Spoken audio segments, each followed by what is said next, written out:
But not a lot of people thought that he was as good as, but he was a very, very hard person to play ruck against. Very hard play, yeah. I'm going to ask that question, John. Which question? Spoke about off air, just in regards to Bluey. Back when I was playing footy in Bendigo, there's a fellow by the name of Darren Jackson. Darren Jackson managed to get in contact with me at the end of '92 in about October. And I told him to go and recruit you. Yeah. So So John said this could go either way here. Bluey won't have a clue who Darren Jackson is, and he won't have a clue who you are. But I must say that from there, that's basically where my career has gone in regards to not necessarily footy, but education, because I'd done a 4-year degree and I was driving forklifts at Castle Bacon back in the day at night and trying to teach during the day and playing footy there. And then I think it was October roughly. I think we're probably not far off having our celebrations. Jacko rang me up and said, and I watched you play a bit, and I don't know, something just caught my eye about you, and I said, go and get that Don Moran. Don't tell him that, Blue. No, well, that was it. That was and it was one of those things. We talk about footy circles and things. Is that at that point, we talk politics. Jeff Kennett was the one that took all the phys ed jobs out of it, and it got to the point where, as I said, I was up working at Castle Bacon, and I sort of thought, what am I going to do next? And because I remember saying to Darren, that I'm 22 years of age and you want me to coach your team, and he said, yeah. And I said, how are we going to get you there? And I said, if you get me a teaching job, I'll come and do it. And they invited me up and had an interview with the principal, and then by the Sunday night, by the time I got home, I had a job as a coach at 22. Good. And that's good. Yeah, he owes you a beer, I reckon, doesn't he? Yeah, bloody oath I do. You did right there. Louis, before we let you go, because you've got a lot of things to do this afternoon, socialising. The state of the game nowadays. How do you see the game? Don't like it at all. No, I don't like it. I don't go to footy. No, you're talking AFL or local or both? Yeah, talking. I haven't seen much Bendigo footy. I don't know why, but AFL, I don't like the way it's umpired. I turned the telly off at quarter time last night. The umpires just frustrate me. I go crook at the telly, and I don't think you're alone. Do you reckon it's over umpired? Oh yeah, for sure, it is. Yeah, way over umpired. It's my take too. I think till I get back to a few of the basics, hold the man, dropping the ball, all that sort of stuff. I think they've got to do that. And the other thing I would do quickly, I'd get rid of the 2 wings straight away. I'd make it back to 16. Down to 16, Try and open it VFA up. days, yes. Yeah, try and open it up a bit. Yeah. All right, Tony Southcombe, thanks so much for just giving a small amount of your time. I'm sure you're really popular down there. You're still a publican, I believe. So, I'm sure you can have a fantastic afternoon and enjoy the footy as much as you can today. I will. Okay. Thanks so much. Cheers. All right. Thanks, Blue. Good on you, Don. That was Bluey Southcombe. Tony from yesteryear, of course, Don, and that was an interesting chat talking about not only things yesterday and his view on the game. Yeah, I definitely owe him a beer. Thanks for putting that on me. But more than happy to buy Bluey Southcombe a beer. It's amazing how people I don't think understand that even at country footy how doors open up for you and help you move through with your life and career path, not just the mateship. But he's definitely had a huge influence on how it rolled for me. Big pre-game still ahead. We've got a lot to get through before the start of this one at 2:20. We've got a short break. And after that break, we'll be talking to the injured player, Joel Wharton, from the Dragons. So don't go anywhere. A big afternoon in football where round 6 will be completed by the end of the day, where it is the Sandhurst Dragons taking on Golden Square in the Ron Best Memorial Cup, where local footy lives at Fresh Bendigo.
We're live from Wade Street to complete round number 6 here in the Bendigo Football Netball League, where we are celebrating Ron Best. It's the Ron Best Memorial Cup, where Sandhurst taking on Golden Square this afternoon to complete and round out round number 6 here for season 2024. Fantastic conditions here, and even though Golden Square may not be at strength they have in previous years, it is always a good contest. John Hunter, Cam Power and Don Moran bringing you all the action this afternoon live across Bendigo and Central Victoria on 101.5 FM, online on your free Community Plus radio app, where local footy lives at Fresh Bendigo. We continue with our big pre-game, the lead-up at this game will start at 2:20, but a couple of injuries with Sandhurst, the Dragons, and one of them is sitting in here the box with us. And I'll say welcome to Joel Wharton. G'day, how are you? Am I allowed to call you Skinny, am I, Joel? Yeah, that's all fine. They all call you Skinny, do they? Yeah, they do. Now, we just, I got a bit of a glimpse that you might have a bit of a dodgy calf, is that right? Is that why you're not playing this afternoon? Yeah, that's right. So yeah, against South Bendigo 2 weeks ago, did the calf in the second quarter. So yeah, won't be playing today and probably next week as well. Have you had that injury before, Joel, or...? Yeah, once before, last year actually. It's basically the same thing again on the left calf, so yeah.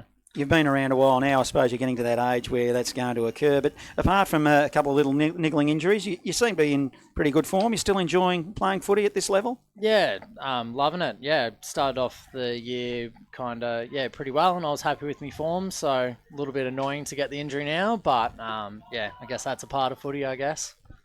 After the last game, I obviously went into the rooms after the game and noticed you've got the full ice bath setups and everything. So it looks like you guys at Sandhurst take your recovery pretty seriously. Just touch on how since when you first started to how it is now in terms of recovery after a game. Yeah, definitely. We kind of have to recover, I guess, kind of even just myself kind of getting older in age. You do need to kind of get that recovery in straight away. We have the ice baths at the QEO there that we kind of jump in straight after each week. It's just kind of something that's probably the professionalism has kind of increased kind of across my time. That's for sure. Is that a mandated thing that every player must do the ice bath, or is that an optional kind of player setup that majority would go for? Oh, everyone does it. It's not really spoken about as such, but yeah, I'm pretty sure everyone gets in there. That's for sure. Noel Walsh out of the game today as well. Touch on his injury. I think it was a quad last game against South Bendigo, I believe. Didn't play last game, now not in today either. So how many weeks are we going to miss seeing him, absolute superstar of the competition? Yeah, so he did his quad against South Bendigo as well. I think he'll be similar to myself, probably not next week and maybe the week after. Not 100% sure, but yeah, something like that I think. Cooper Smith goes out today, but Oscar Perez, who's been around the club for a while now, gets his opportunity in the seniors. Yeah, which is great. He's my cousin, Oscar, so it's good to see him get the opportunity. I'm sure he'll go well today. And last season, you were a strong side, of course, grand final bound for a little while. Unfinished business? Yeah, definitely. Kind of didn't quite get there last year, so if we can kind of go that one step further this year, that'd be great, and kind of obviously playing against the team that lost to last year for sure. Now, Hamish Hosking, you lost last year, big ruckman. Has that caused a change in your game plan? Have you discussed that, or is it just basically you've just rolled on from where you were last year? Oh, when you lose a player like Hamish, it obviously changes things slightly, but we're definitely still trying to go about things the same way through the midfield there for sure. Yeah, the way I saw him play last year, he was more of a grab ruckman and then almost like another midfielder, so he was actually running with the footy and kicking himself. So I guess there's that little bit of a subtle change with Connor Sexton. How have you found Connor Sexton's work this year? Yeah, it's been very good. I think kind of each week he's grown in the position and he's only going to get better as the year goes on. So, obviously, you touched on the fact that you did lose to Golden Square last year in the grand final. This is the team that you're playing against today for the first time. But with the changes that Golden Square's had to their lists and all their everything like that, did it get touched on at all during the week? Or do you touch back on what went wrong in that day? Or do you just forget about it and move on since it's a very different looking side, or how did you approach that? No, it was definitely spoken about, but not kind of talked about that in that great deal. Obviously, yeah, kind of last year stung, but it's a new year this year, so more focused on 2024 than 2023. Couple of goals against Gisborne in the game that we saw earlier this year, or our Bendigo City Framers best on ground that day. But I touch on the forward line. You've got some absolute options down there. I'm loving what Kobe Maxted's doing down there, and obviously we know what Fergus Green's capable of down there. So one thing I found with Sandhurst is that the spread of options of goal kickers that they have in that forward line must be something that you guys are really pleased with, and not being so one-dimensional. Yeah, most definitely. We have quite a few tools down there that can all take a mark, and I think one kind of positive is we're spreading the load. We're not kind of that reliant on one person as such. And maybe 1 week someone gets off the chain a little bit, but and the others can pick up the slack when required. Isaac Carraher comes in. He did play a few senior games last year early on. He must be playing well and tearing it up on the track to get his chance. Yeah, definitely. I think he's been in the best every game so far in the reserves, and he's just been knocking down the door, and he gets his opportunity today, and I'm sure he'll make the most of it. Now, I know you're 30, so you're probably not training like the rest of them, because I know when I hit 30, I didn't like going to training, but is there anybody at training that's really tearing it up and pushing for selection that we don't really know about it? Because you've got a different perspective than what we've got. We only see, obviously, what happens here on a Saturday, but a footy club's much more than that. So who else you got there running around, particularly training-wise, that really lights it up for you? Oh, there's numerous. Do you mean someone from the reserves who's either, really? Oh, I think because it's really important at training. You get those characters, sometimes the jovial ones, or the guys that are really intense and not so intense. But who at training sticks out to you? Oh, I guess one who's kind of always talking, who plays reserves footy is Connor O'Farrell. He's probably the guy who brings the most energy of anyone. Is he? Brother of Sean, and Paddy. Yeah. The three brothers out there, 2 of them are out injured still at the moment, so it's quite interesting. On game day, when you're not playing, do you have some sort of role that you would do with Ash, where he might come up to you and say, I want you to look at this, or are you just purely here as a spectator today? I'll kind of have a look at the game, see how everything's going, and if there's anything I want to add in, I will, but no kind of specific role as such. I've seen a fair bit of you play football, and at times it seems to me you push forward really hard and you hit the scoreboard a lot, and other times you kind of hang back a bit. Is that just instinct, or is that instruction from the bench? Is there any kind of game plan that is specifically you to be a goal kicker? Not necessarily. I just try and play my role in the team, and sometimes I guess with our forward line we have so many options. Sometimes we'll hit the scoreboard, other times you necessarily won't. But I guess when it's your day, you want to try and kick a few. But if not, it's just about that kind of pressure and all that and that's the main role there. Well, it's been a big pre-game, Skinny Wharton. The one thing I do love is that you wear the long sleeves and you're a left footer, so I can really relate to you. But hope you get over the injury. Hope you get back as quick as you can, and we'll see you at the back end of the season into the finals. Yeah, cheers. Thank you. That was the injured, well, we'll call him forward, halfback and centreman, if you like, but Joel Wharton just nursing a little bit of a calf. And boy, oh boy, hasn't that time gone quick there, Cam, because it's full time. That's full time in the reserves, where it is Sandhurst. They've run out winners 7-10-52 to Golden Square 1-7-13, where local footy lives at Fresh Bendigo. I was just watching this game, Johnny, bits and pieces, and in the first quarter, there was no goals kicked at all in the first quarter. It took till midway through the second quarter for Sandhurst to really break Golden Square. And of course, with the few of the reserves players going up into that senior team, I thought that it might have been a little bit more one-sided than that, but it was a real slog for that first half out there. Did you watch it close enough to suggest that it was anything to do with the game style, or because the conditions are perfect, aren't they? Let's be honest. Yeah, no, I didn't really. I was obviously pretty busy with all the pre-game stuff, so I didn't really see too much, but it just seemed to be a real slog. And there was a little bit of a breeze I did notice, I thought, out there going towards the, was it the Wade Street end of the ground down this end on the left-hand side? City end and Wade Street to the right. But yeah, no, beautiful Wade Street's the other way, Don, isn't it? Maple Street. That's Maple, that end. Which is right to your dial, to the Castlemaine end, the southern end. We're on radio, remember? Anything to get Castlemaine in there. Don goes, it's that end. Now, it's perfect, but you're right, it is absolutely perfect conditions for footy. I mean, if you're a footy player and you wake up on a day like this, I tell you what, you wouldn't want to be anywhere else other than out there playing. You're stealing my sheets there, Cam. A bit of on-air production. Now, Don Moran, both sides are out on the ground at the moment. tell me what you think's going to happen this afternoon. Sandhurst got to be favourites, don't they? Their inclusions of we mentioned Hamish Hosking out, but Connor Sexton coming in as well. He's a big unit now. Played most of his footy in the reserves last year, but with Hamish Hosking leaving, he's had plenty of opportunity to come back in. And I heard that question about has things changed. I'm sure they probably haven't, because I don't think they have really, to be honest. as much as I thought that Hamish Hosking was a absolute jet in the centre there, I thought that he always left his three midfielders standing behind him after he grabbed the ball out of the air and kicked it forward. So Connor will give them a lot more ball use, I think, rather than him just slapping it on his foot forward that he did last year. So, yeah, I'm not going to write Golden Square off, but geez, Tardrew for Fergus Green, some of those inclusion, Max set up front.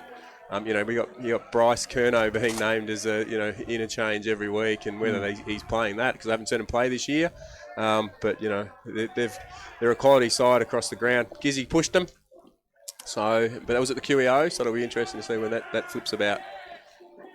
There's no other games today in the Bendigo Football Netball League, but in Loddon Valley, we'll keep you up to date with scores as they come to date. Who have we got playing today, Cam? It's round number seven in the Loddon Valley Footy League, so 1 week ahead of the Bendigo. Maiden Gully YCW up against Morong Midiamo. They will play Bears Lagoon Serpentine, Calabar United versus Inglewood, and Pyramid Hill versus Newbridge. Any games are standing out for you there, Johnny? Wow, not really, Cam. No, you'd think that the Loddon Valley, most of those results would be pretty stock standard out there at the moment. I don't mean to be flippant, but we have got a lot of listeners out there, and we will bring those scores in the Maryborough Castlemaine District Football League as well. Yeah, round 7 as well for there. So Trentham up against Campbell's Creek, Talbot up against Harcourt, Lexton and Newstead. Should be a good game, that one, actually. Avoca versus Navarre, also two sides that will be battling, thinking they're a good chance to win that one. Denali, they're up against Natty Bialawa, and the Maryborough Giants, on the back of their first win in club's history last week, will play Carisbrook. Yeah, so we'll keep you updated with those scores. And here at Wade Street, it's going to be a big ask with Fergus Green this afternoon, Don. Not sure, I just went through the list. I don't think you can play Jonathan Coe on him. I don't think he's that player. Whether or not they decide Freckleton, I know he's played in the ruck a little bit, but it's probably going to be more cut-off supply rather than put somebody on him directly, because I don't think that works with a player of Fergus Green's ilk, the way he's been slamming out of the goal square. Yeah, with Zach Shelton out today, it's left probably a bit of a hole, and we heard Zach say that he would have enjoyed the contest today. I think the game will rely around how much pressure the midfielders from Golden Square can put on Sandhurst midfield to be able to just put a little bit of heat on the ball so he doesn't get that silver service coming off the boot, because he's really going to be quite difficult to stop today and negate. And Ricky Monty was named. I assume that he's going to play in the Essendon VFL. Yes, he is. So if there were going to be any chance to make it close, that probably tips it back further in the way of Sandhurst, doesn't it? Yeah, well, Noah Walsh out. To me, that would have been a really good contest. They both work really, really hard off the footy and a really good, dynamic around the ball and great clearance players, but they also get outside. So I think that...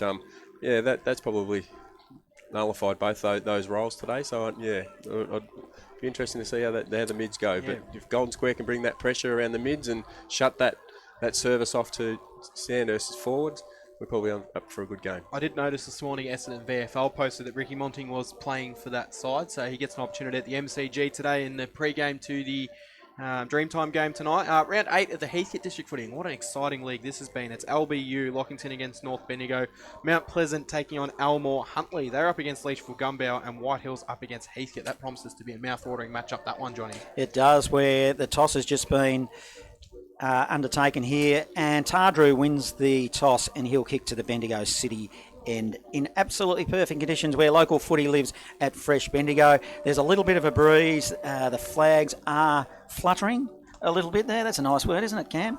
But the conditions of the ground looks superb out in the middle. Umpires for today's game, Cam. I believe we're missing one. We did have 3 on our books, and one's gone. I think he's gone bush. He's gone up north. He was pulled out just at the last moment. Yeah, so we did have 3, but now we're down to 2, and it's a young umpire as well, David Carter, son of Gavin Carter as well, who's a well-known umpire across the league. So good opportunity for him, and Marcus Osborne will be the other central umpire.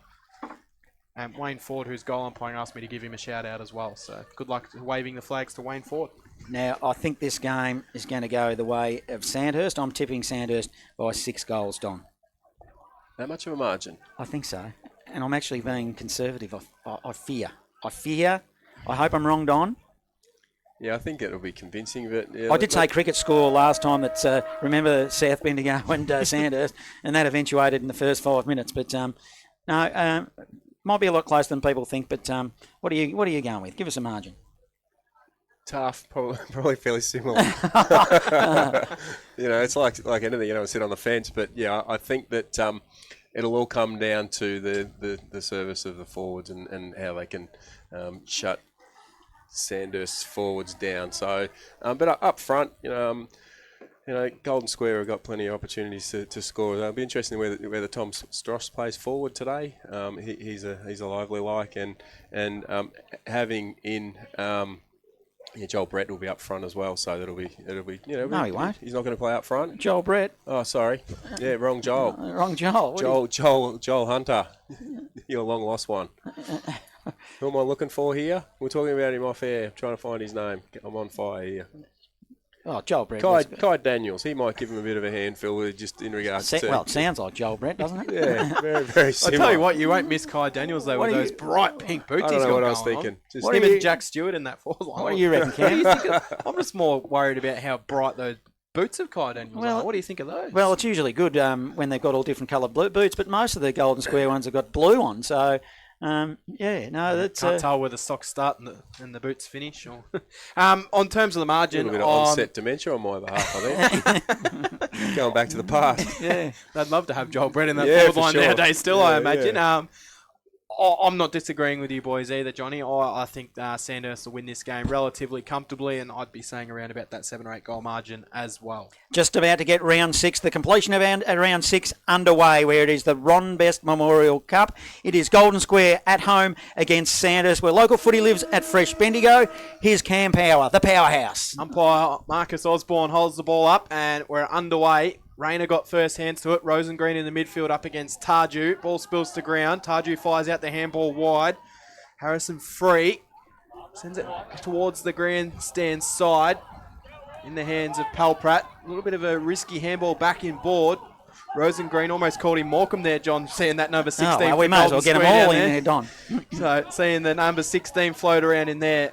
And we'll get a ball up pretty much right in Geary front of our broadcast too, position. Yeah, Jack Geary's playing as well. As they'll go up in the ruck, it'll be Sexton who taps it inboard.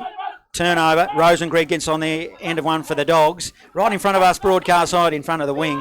Handball was eaten, Macy Easton. He went towards the boundary line, looked for Trelful, couldn't find him. In fact, he might have got one for too high. Trelful was caught high. Trelful, centre wing, on the boundary line. Kicks it long, dumps it, looks for Burke. Burke slides on his knees and marks it across half forward. Hard up against the line. Now who go into the hot spot? You'll set themselves. Daniels is the target. Use it. Well, he got caught underneath the football. Probably didn't use his body. Kept his feet. We're only 25 out from goal. Golden Square in attack the Dogs. And it spills to the forward pocket and we'll have a stoppage. It'll be a ball up. And we'll throw it up. So it is no score on the board. We've only gone a couple of minutes here. Opening term, local footy lives at Fresh Bendigo. So deep in attack for the Dogs, looking for the first score of the game. Comes out, Coghlan was there. And ball might have gone over the boundary line. Or free kick's being plucked out. It'll go the way of the Dragons. They'll switch to the far side. So Dragons with a footy. Long ball. Connick is the target for the Dragons. Probably got one too high. He's given a free kick. He played on. He handballs it there to Alex Wharton. Alex Wharton by hand. They're sharing around nicely. He got the old 1-2 and got it back. He kicks it up onto the wing and he hits Wilkinson. This is Matty Wilkinson. Inside forward 50. Curnow playing up forward. Couldn't get it. Good defensive punch, Dogs. Palprat handballs it. They're on a series of handballs. On the end of it is Connick. Connick for the Dragons will go goalward to the town end and puts through the first of the afternoon for the Dragons in the Ron Best Memorial Cup. They have one on the board, 1 goal straight, 6 Golden Square. Yet to score sponsor, Parsons Towing in Castlemaine, where local footy lives at Fresh Bendigo. Yeah, we're saying 2 inside 50s for Golden Square, and as soon as Sandhurst hit their first, they score straight away. So hopefully it won't be one of those days where every time they go inside forward 50, they put one on the board. He's a dangerous forward line with plenty of options down in that forward line. Back in the middle again. Sexton goes up against Rayner. One forward for the Dragons. It's Stagg battling in. High ball inside forward 50. Good defensive mark taken by John Coe. Oh, Coe's kick. It was intended for Stewart, but it was an absolute grubber. Might work out okay. Strosh is there. Handball went into the middle. Comes out to Rosengreen. Back to Stewart. They've worked it out okay. Nice kick from Stewart. Finds the pass of Burke. So Burke's got it. 70 out from home. Hard up against the boundary. Grandstand side. His kick's a little bit of a wasteful one inside forward 50. Intercept mark taken for the Dragons. And they will clear it out of defence. It's in the hands of Caleb Connick, who's doing it at both ends at the moment. Doing well to Matthew Campbell. Dragons with possession. Kicks it to the wing. They'll set themselves. That whistle for the netball is going to get on our nerves, I reckon, because it's coming through the effects, Mike, every time it blows. Geez, Coughlin. Good, strong, hard work. Umpire let it go. Alex Wharton sharing it around. On the end of one now is Coughlin. Coughlin, that's James Coughlin, goes to Polpratt on half forward. He's on the boundary line. Inside forward 50, a mark by Fergus Green. He's got a player breaking in, Jake McLean. He absolutely butchered that football. A player like that was a surprise. And it is Burke who picked it up for the Dogs and kicked it wide and kicked it out of bounds on the full. Yeah, a couple of skills by foot for both teams, but Sandhurst will bring the ball quickly back into play through Darcy Mills.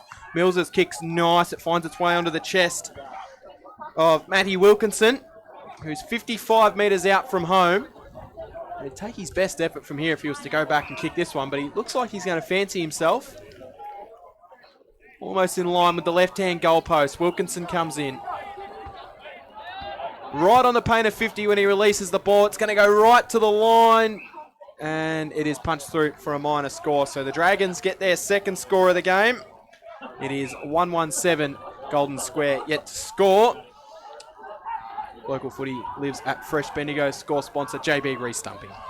Trelfel, kick it in short from fullback for the Dogs. Finds Humphrey. Humphrey in the back pocket for the Dogs. Short pass forward to Eaton, who receives. Still in the defensive zone. Looking to bring it down broadcast side. Eaton now, 50-metre ball to the wing. Kicks it to a pack. Jaden Burke got his hands on the footy. Spills to the back. They're away and they're out here. Rosengren now. One bounce. Runs to half forward. Two bounce. He's on 50. He'll have a flying shot at goal. He stabbed at it and it was an awkward-looking kick. Maybe I'll give him the benefit of the doubt. Was it attempted a pass or not, Don? To Daniels? I think he had a go at it. I would have liked to have seen Daniels come back at the ball rather than just keep running away from it. Would have been nice to see. Might have been a different result. So, did it go out of bounds on the full, did it? Or No, I don't think so. But well, Sandhurst have tried to kick the ball across and Wharton's ended up with it on the far side. It's coming back and it's going to be a free kick to the Dragons. Not sure what the free kick was for. Might maybe hit the point post, maybe? Not sure on the full, but it bounced inside. Anyway, ball plays on. Sandhurst have got it far wing position here, right up against the pool pocket. That's Connick, and Connick's kick's turned over by Stewart. Stewart wheels, thought about kicking. Handballs onto the ground, picks up his own ball so he can avoid a tackle. Sends it in towards Daniels. Good defence there for the Dragons from Campbell, and it's managed to be pushed through for a minor score. Hot footy early, one behind, playing 1-1-7. And we've played 7 minutes of this contest here at Wade Street Oval. Round 6, Ron Best Memorial Cup, Sandhurst Golden Square. Golden Square have gone back into the middle. There's $1. Sandhurst will clear it. Now they're out here if they can get it. Freckleton's going to have to chase hard for Golden Square. In fact, it's Pellegrino who's up against Green. Managed to fight hard well. Burke went in for the Dogs. Humphreys there. Going through for the Dragons was Hood, not able to take any clean possession. And we'll get a ball up. And are you with us, Johnny? Oh, I'm with you, Cam. So is the crowd. Flying start here, Don. We can only get better from here. Oh, I could hear you, but Room for others couldn't, improvement. Johnny. As the ball is thrown in. This was an awkward-looking throw. Sexton gets his hands on the footy.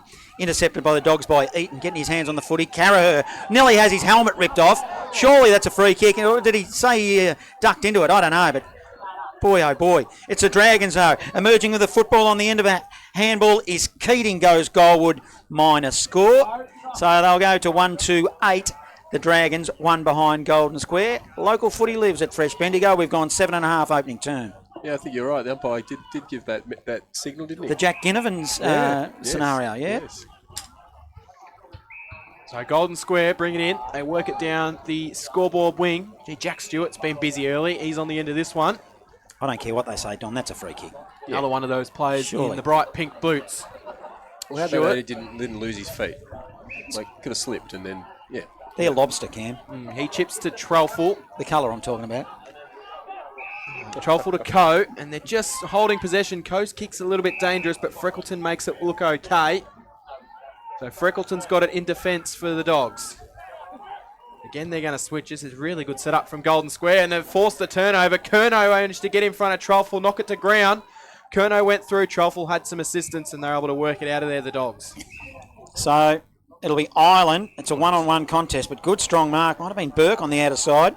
Now he plays on a half back. He goes down the long looking for Daniels. Good punch defensively by Campbell. I like his game, but Daniels ended up with the footy in the end anyway. Then he goes inside to the forward pocket. He finds Stewart running onto the footy. They take it goalward. They're only 5 metres out from goal. It's Tardru needs to kill it, and does. And that was a good bit of play. So it's 8 playing 2. That's 8 behinds playing 2. Local footy lives at Fresh Bendigo. So the Dragons work it back, and now they've managed to get it into the middle of the ground.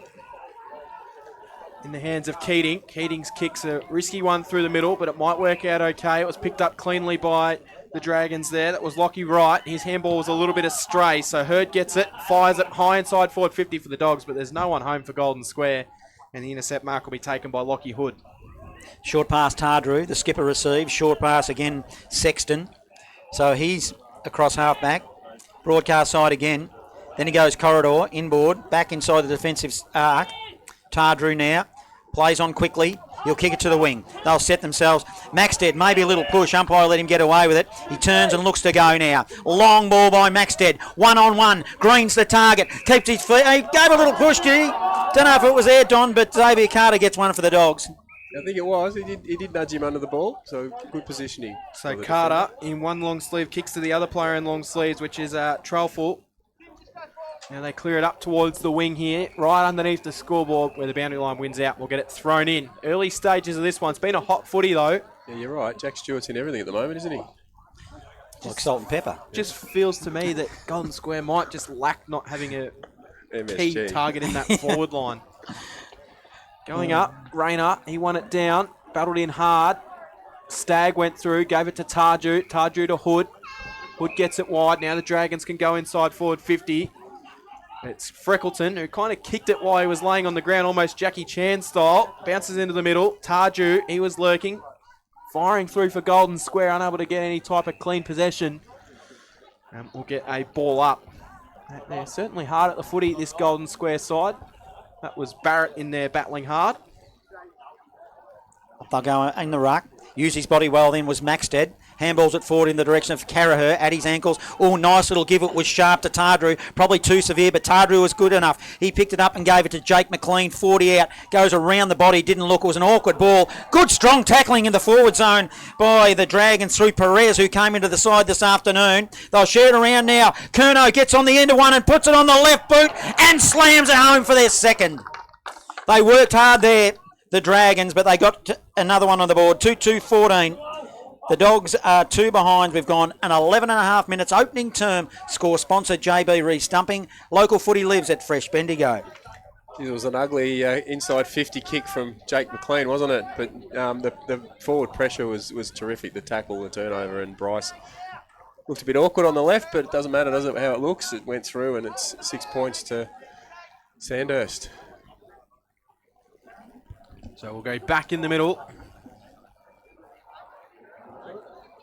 Maxted gone into the ruck for the Dragons. Strosh got it, fed the handball out. Now it comes to Humphrey, who gets it wide to Rosengreen. Sidesteps one way, gets onto his right, sends it down in the direction of Stewart. Got a little bit of an ordinary bounce. Sandhurst have got the numbers there at the bounce. Is Keating. They clear a kick down the line. It's a 3-on-1 situation, but the ball took a bit of an ordinary bounce, which allowed Trelful to come through, who is collared. And he's going to receive a free kick for a high tackle. He can come short to Rosengreen, or he can go a little bit longer towards James, but it's turned over.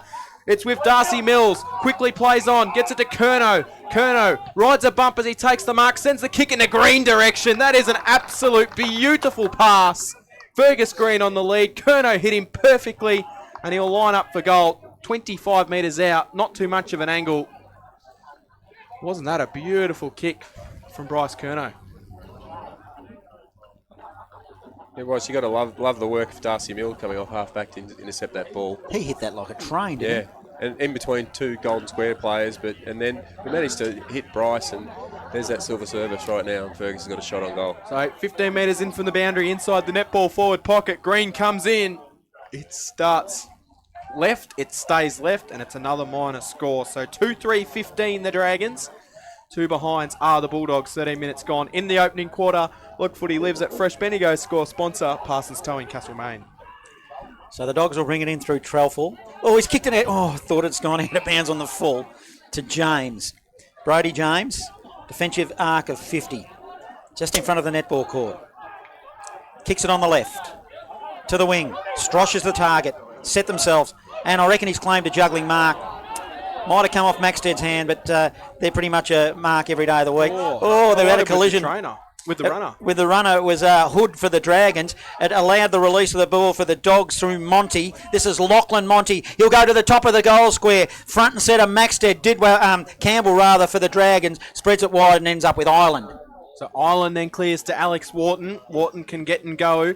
He does, but his kick will be topped off by Kai Daniels. Couldn't quite hold the mark, but it spills over the boundary line for a boundary throw in. And if an opposition runner blocks the player, shouldn't that be a free kick, Doc? Oh, it was an accident, wasn't it? The runner can't get in the way of the player, though. Yeah, but I had my eyes on the ball, but sometimes SH12 happens. Solid accident. Can he spell or not? In the middle, Square will win the ball. They'll send it inside forward 50. It's a 3-on-1 situation down there. Jaden Burke's got all the work to do. Battling hard will be Campbell, and Campbell was happy to see it across the boundary. Burke pleads his case for a insufficient intent free kick, which you're not going to see any of them paid, I wouldn't imagine, in the Bendigo Footy League. Maybe if he was in the AFL, it might have been a consideration, though. They're pretty rare, aren't they? They don't often pay them. No, but that is a free kick, what you talked about with the runner, but I don't think on that occasion. Ball thrown in inside. Carraher goes through and puts his head over the footy, and he's claimed high, will receive a free kick in the last line of defence for the Dragons. No, Mike Lowther in the timekeeper's box. I'm not sure I'm happy with that. He's not with us today? That's a very good question. Well, as we go, he is one of ours, Mike Lowther, of course he is. As we go with the footy, it ends up with Hood. I don't think he knows what we're talking about, does he? He might have the radio going, he might. As the ball goes wide, out of side. Keating. I'm sure Mike would have the radio going. Yeah, of course he would. Keating now. Long, out of side. Sexton is the target. Come off hands, Pellegrino getting involved. Also offering assistance is Thomas. It's a long kick now. It'll go to the wing. They'll set themselves front and centre. Good roving shark by Westcott. Sends it forward looking for Burke. And across half forward, they'll see it out. Doing a good job down there, Matthew Campbell. Yeah, he's right there. It wasn't part of the side last year. As far as I'm aware, John, with my earlier faux pas, naming Joel Brett as a key forward. But yeah, he's doing a really, really good job, and I think at the moment is that he's nullifying everything that's coming in. They're thrown in 60 from home in front of an array of Golden Square flags, which sit pretty limp on that far side of the ground. They'll clear the kick out of there, the Dragons. It's hard up against the boundary, and happy to see it across the boundary line is Oscar Perez. Will get it thrown in. Pull side. In fairness, he is a power forward, though. You did get that part right. Yeah. He's just not here. No. So Daniels has now gone into the ruck for Golden Square. Goes up against Sexton. Might have been a dead heat. Ball hits the ground. Carraher tried to go through. Daniels did go through. Picked up the footy, but he was tackled as soon as he picked up the ball. We'll have a ball up 10 metres closer to the goal than where the last ball up was, Johnny. Probably not dominating as much as I thought, Sandhurst. They're in this game, Golden Square. They just probably need to hit the scoreboard just to put a bit of that scoreboard pressure on. It's in their forward zone. So let's see if they can do something. Attack up in the forward line, though. But it's going to be a free kick. They have had a lot of the footy. It'll go to Keating of the Dragons in his back half. Keating short pass. He'll go corridor to Paul Pratt. Handball to a running Alex Wharton. Handball over the top to Jake McLean. Through the middle they come now. It'll be free. He goes long into the goal square. It's 2-on-1. His target was green. He was caught deep. In fact, he was too deep and he just plucked it. I said, yes, he plucked it. And he'll have a shot at goal 40 out and probably will slot this one, I reckon, Don Moran. But that just goes the competitive edge he's got down there, doesn't it? Yeah, it was interesting you spoke about the flags, and I was looking at the flags. They're going the other way, and that ball carried, didn't it? Like he was 2v1, and he had Fergus Green was back shoulder, and he still managed to reach over the top and mark it. So we get a good spot to see his kick from here, from the edge of the 50. Albeit he marked it. I don't like that they're kicking 2-on-1. Have you noticed that? They've done it a couple of times as he misses again. So Two misses. failed to make them pay on a couple of occasions, Don. Yes, you're right. So 2 behind the square. Sandhurst 2-4-16, 18 gone. Opening term, local footy lives at Fresh Bendigo. It looks like Xavier Carter's got the match up on Fergus Green, which is a good opportunity for the young player out there. But John Coe's floated across to make it a 2-on-1 on a couple of occasions as the square worked the ball up the wing. Scoreboard side, ball spills out and holding the ball is played. So it's going to be a free kick for the Dragons. They'll look to go inside forward 50. And the kick is going to be chopped off and an easy intercept mark there for John Coe, who's been busy in the back line for Golden Square. It looks like he's playing loose. He's going to float across and be an option. His kick was all right, but his teammate dropped the ball. Hood got it for the Dragons.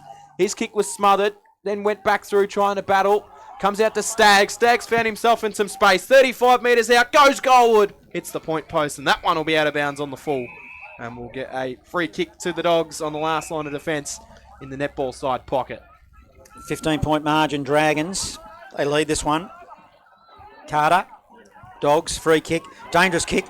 Goes corridor. It's okay. With Eaton. Eaton now plays on here. Look to send it to the Maroney wing. Shrugs a tackle. Handballs forward.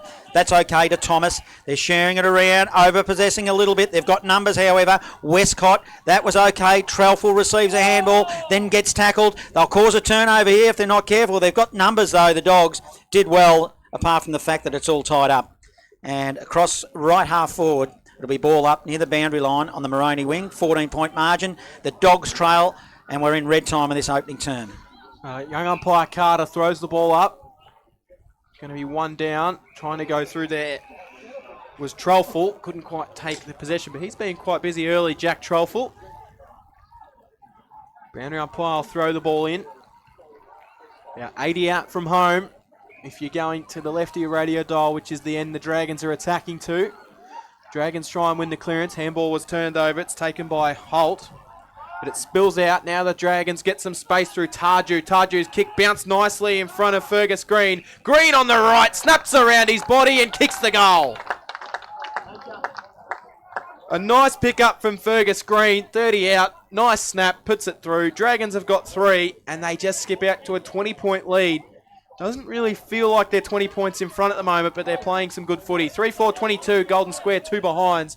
Local footy lives at Fresh Bendigo. Score sponsor is Bendigo City Framers. Yeah, as you mentioned, 22 points. It could be a bit more than that. Fergus Green has missed 2 set shots that you would think that a player of his quality would nail those. So we're back to the centre. With Connor Sexton doing the ruck work. Up they'll go in the ruck. He was against Rayner. Just forward of centre now. Coughlin picks it up for the Dragons. Turnover. Hurd. He received, then he gave it to Strosh. Strosh of the Dogs will put it to the outer side. Nice pickup was Westcott. They've got the numbers here. They'll send it inside forward 50 here, the Dogs. It's a long ball. Keating is the target. They'll set themselves at the back. In fact, it was Stewart, rather. And the kick goes to Connick, and Connick takes a chest mark. Quarter time out at White Hills, thanks to Paul Wicks. White Hills lead 4-4 to Heathcote, 1-2 in the Heathcote District Football Netball League. There was a big fly there over the back, which was from Maxted, but it didn't come down. It spills forward for the Dragons. They've worked it up to about 70 from home. Going through is good tackling pressure there. It was Stagg who was taken across the boundary line. He might have been taken across the... No, it's going to be a throw in, just picking the ball up for the umpire. I thought he was rushing off to get himself a free kick then. Umpire will throw the ball back in. Rayner and Sexton, which has been a good battle so far. Sexton won that one down, but the Dogs have got it. That was Eaton. Eaton fed off the handball to Holt, and Holt's handball was to a teammate who just put a high kick down the line. It's going to be intercepted for the Dragons in the hands of Connick. Having a good season is Caleb Connick. He'll go inside forward 50. He's got a lead on. That was by Matty Wilkinson. Couldn't quite grab it. Trying to grab the football for the Dogs will be Hurd. He's tied up. And 40 inside forward 50 for the Dragons. We've got a stoppage. Ball up. Outer side. Maroney wing it is. Ball spills into the path of Eaton. He's done pretty well as well. Dogs now will release off half back through Westcott. Westcott will go down the line. There's a mark It might have been James. James goes inside. Well, it's not inside forward 50 as yet, but it ends up with Burke. Burke 70 out from home. He'll go. He'll hit it to the hot spot. Up they'll go. They'll set themselves. Ball spills to the back of the pack, and Jake McLean mops up and releases for the Dragons. Yeah, McLean's kick might work okay for Carraher. Got an ordinary bounce, but he managed to take it cleanly. Feed it to the runner, Tarju. Tarju's kick's a beauty, sending it down to Stagg. Stagg kept his feet when Coe fell over. He results. He wheels in from 30, goes goalward and misses. Well, the importance of keeping your feet there resulted in a pretty set shot, standard shot that you would reckon, that he would go back and kick 9 times out of 10. 3-5-23 now, the Dragons, 2 behinds, Golden Square. 21-point margin score, sponsor, Bendigo City Framers. A little bit dangerous signs forming here for the Dogs, I just sense, as they kick it in from full back in the direction of Rayner. Off hands, out of bounds, ball up across half forward, Dragons in attack. Yeah, it's just something about it, isn't there, Just John? really lacking a key target down in the forward line, I feel. Yeah, well, Jaden Burke's playing really, really high, which gives him nothing deep. So at this point, we've had quite a number of inside 50s, but there's just no one at the other end. So Sexton won it. Now they go through. Perez is in there. Managed to spill out. Strosh. Got it wide in the direction of Hurd. Hurd picked it up, then tried to fend off the tackle. Did well. Got it to Stewart. Stewart's taken, but managed to get the kick away as he was kind of rotated there from Wharton. But the kick will be turned over. Dragons will work it through the middle through McLean. McLean bounces one here. Maxted will have to be clean. He is. One-handed pick up from Maxted. Wheels around onto the left. Was dealt with after he kicked the ball. He's going to get a downfield free kick. And, it was a bump there. I think it might have been Jack Sampson, the late inclusion on Maxted, and it's resulted in a downfield. I think it was definitely there. It was after he got rid of the ball, and now it results in a little bit of a fracas. You watch the fight, and I'll watch the ball as Lockie writes up for a goal, Don. He'll line up 40 metres out. Not too much of an angle to deal with. But, geez, wasn't that a nice pick-up? One-handed scoop from Maxted. Yeah, nice little turnaround as well, and hits Lockie right up. Obviously downfield. We'll see. Yeah, Lockie's normally a really nice kick, so this should go through. Wrap him up, John, and that's what happens to you. Wow, it's an absolute helicopter of a kick, and I think out of the 5 behinds they've now kicked, 6 of the behinds they've now kicked, 5 of them have gone through that left-hand side. So minus score to Lockie Wright. The Dragons leading this one by 22 points. Humphrey will kick it in for the Dogs. So they need to hit the scoreboard, the Dogs. And as I said, it's just looking a bit dangerous as Humphrey received it back from the kick.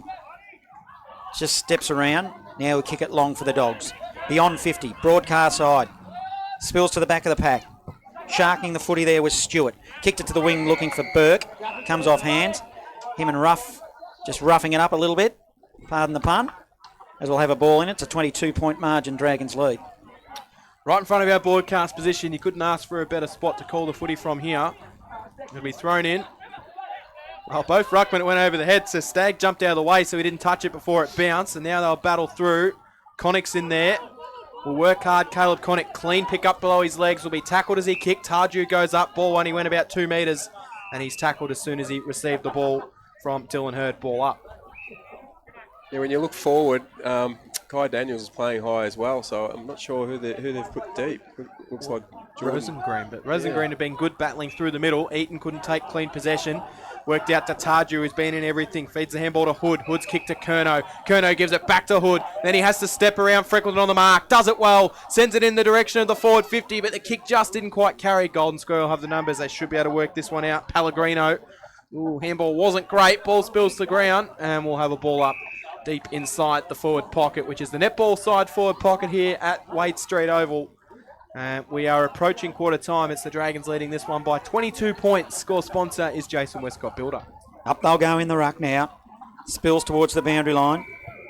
And it goes over it. As Paul Pratt, he might have kicked a goal, but it's not going to count. Miracle. I reckon he did. It's not going to count. I think that's gone through. It has. One of the greatest non-goals of the season, that was. Probably of his career, I dare say, Don. 'Cause he's not a real goal kicker, is he? No, he's not the best-looking kick, but... He went around the body, and sadly for him, he was out of bounds, but they let him get away with it in the AFL, so why don't they let him get away with it here? It wasn't Jack Higgins. Now it's a stoppage as they all crowded around the footy. Not far out from goal for the Dragons. They're pushing for another one. Hands on the footy, Dogs, Harrison Burke, whistle. free kick will go to the way of the Dogs, so they'll be able to relieve some pressure. And Tom Strosh has got the free kick at the quarter-time siren, where it is Golden Square trailing 2 behinds to 3-6-24 Sandhurst. Let's go around the grounds and check some quarter-time scores coming through. Huntley, they trail 2-1 to Gunbower, Leachville Gunbower 3-2. And the only other score we've got coming through at the moment, we'll keep our eye on the MCD for as well. White Hills 4-4, they lead Heathcote 1-2. And quarter time here at Wade Street in the completion of round 6 today. It is the Ron Best Memorial. It is the Dogs, 2 behinds. They trail the Dragons 3-6-24, where local footy lives at Fresh Bendigo. It's everybody's favourite time of the week. It's the Bendigo Football Netball League, Round 5, Top 5. And at number 1, it's Jack Lefroy from Kangaroo Flat. A great snap out of the pack and a smart finish.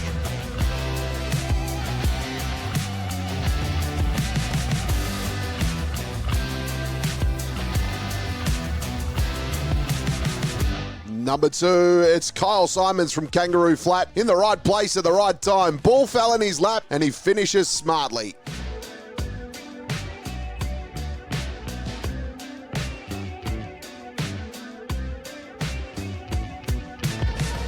Number 3, it's Ryan Burke from Gisborne here. Collects the ball, then goes around the body, but got poleaxed. But lucky it went through for a goal.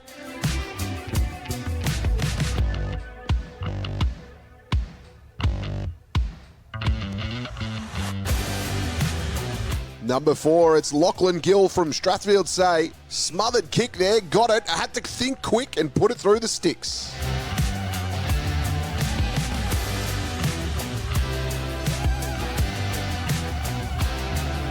Number 5, it's Riley Wilson from Strathfield Say. Collected it, turned, and then he just put an absolute mongrel towards goals, scoring that one.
Station for live local footy. Only one local station supporting live community sport across central Victoria. The people out walking know, even bus drivers know. And you know, it's Bendigo's Fresh. Thanks to local food sponsor, more live Bendigo football. And now, it's time to fire up delicious Don footy frames. They're made for the footy. Use Don, it's good. Quarter time at Wade Street here in the Ron Best Memorial Cup, where Golden Square trail 2 behinds to Sandhurst 3-6-24, where local footy lives at Fresh Bendigo. John Hunter, Cam Power and Don Moran bringing you all the action. Quarter time out at White Hills. White Hills lead 4-4 to Heathcote 1-2. And quarter time, Donald, they are trailing 1-2 to Sea Lake Nandali. Who's SLNT? Sea Lake Nandali Tigers. Wow, it's with 3-2. Thank God you got me out of jail there, Cam. So we've also got a $100 voucher. I want to know if it's the Donald Ducks. The $100 voucher from our sponsors, Bendigo City Framers. $100 we'll be awarding towards a framed article of your choice. Don Moran, who is in contention so far from You Were Looking at Golden Square, is that correct? Do I get that right?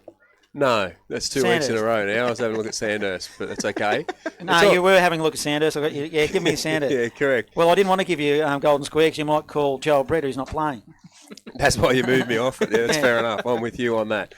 Yeah, just back to that little strong term that you used a moment ago, introducing the footy. Donald, I turned around and thought my mum was in the room. Oh, no. Haven't heard that for a long, long time. Did I say Donald? Yeah, you went hard with that, and then you had a pause, and I looked around thinking, where's mum? I was going to give you a rap over the knuckles. Yeah, I thought I was in all sorts of trouble. Born Donald? On And I only hear it from my mum when I'm in a bit of strife. But Yeah. thanks for that. You actually woke me up, but that's pretty good. Best players for Sandhurst. I thought Matthew Wilkinson started really strong, as did Lockie Tardrew. Isaac Carriage has been involved a fair bit, and we've commented a couple of times. You just mentioned dropping his knees, had a couple of free kicks. And the other one that I'll mention is that I haven't mind Matthew Campbell's job down back. Everything that seems to come in, he's managed to pull up and stop. So yeah, they're probably the 4 at the minute. Yeah, I like Matthew Campbell down back for the Dragons. Been pretty good. Caleb Connick has got his hands on the foot. Aren't you doing Golden Square? Oh, sorry. Yes. Too many balls in the head, Donald. Well, I know my job as goal kickers. So Fergus Green's kicked one, Caleb Connick's kicked one. This is like a party going on. And Bryce Curno's kicked one. Just the 3 goal kickers. No one wagering a goal for Golden Square. I give up. Let's just get into the footy. Hang on, before you call this tip off. Yes, sponsor today, Art Iron Smooth ballpoint pens. I've got 2 centre clearances to Golden Square and 1 to Sandhurst. Who won that one? We'll call it a dead heat. For the second half, second quarter, here's John Hunter. Gee whiz. Let's straighten up in the box, will we? It's a 22-point margin here. As the umpire will throw it up, it was a secondary ball up. As Hood emerges now for the Dragons, sends it on inside forward 50. Fergus Green, he probably didn't go at the footy then. I'm not sure what he was doing, but he had other things on his mind. Carter, with the long sleeves on this afternoon. That's Xavier Carter. Kicks it back to Jonathan Coe. They've got a bit of work to do in the back zone here, the Dogs, haven't they? Goes long. Eaton. Actually, Eaton has probably been their best for Golden Square up back. He takes a mark and then he hits up Drew Barrett, and he'll play on along the wing. Yeah, dropped the mark off his chest, but he was able to recover, sends it down towards Strosh, who flew at the ball. That netball whistle's thrown me off again. I was waiting to find who the free kick was for, but the Dragons have got it in the middle. Palprat feeds it off. Oh, they slipped under one tackle, and he's taken in the second tackle. Wow. I think if you break one tackle and get caught in a second one, even if you didn't have much of a prior, Darcy Mills, that should be holding the ball. But umpire didn't agree. Sexton wins it down. Stagg was lurking. Mills went through again, but he was taken by Strosh, and we'll have a ball up. Now, all jokes aside, I looked at the Dogs, they're better players. I struggled then a bit, Don, to be honest, did you? They're not as prominent as the Dragons, are they, in that first quarter? No. Coe's been good down back. And Macy Eaton as well, I thought. He's been pretty good, number 6. And Stewart. Jack Stewart's been in everything. You mentioned his lobster boots. The lobster. So the ball went up, and it was taken again for a secondary ball up after no clean possession. Rosengreen went through, fired the handball. Tarju went through. Rosengreen might have been held for too long in the tackle. He's going to receive the free kick. Stagg faked like he was going to pick up the ball, then said, nope, you can get it yourself. So Rosengreen gets it. He'll play on. He'll wheel the ball high inside forward 50. Daniels is going to fly and take the mark. Good mark, too. Notice the old 2-foot basketball takeoff, but he's a tall lad, and he will clunk him. He has lurked down there and looked prominent at times, but he hasn't been able to get a hands on one, but now he has. Well, we touched on his kicking pre-game. Any predictions for this one, Don?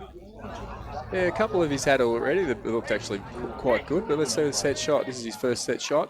So Kai Daniels, 35 metres out, almost directly in front, slightly to the left. He comes in on the right, and it swings through nicely.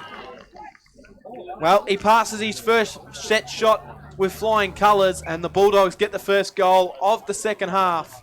128 Golden Square, the second quarter, I should say. And it is the Dragons who are 3-6-24. Local footy lives at Fresh Bendigo, thanks to our score sponsor, Dyson's Towing, Castlemaine. I haven't stood beside him for a long, long time, but he was a tall junior, and he's probably all of 6'6", so he shoulders above Liam Island. So if they can bring the ball in quickly and get him one-on-one, I reckon he's probably a good opportunity to kick a few today. Sexton up in the ruck there for the Dragons, but it was sharked.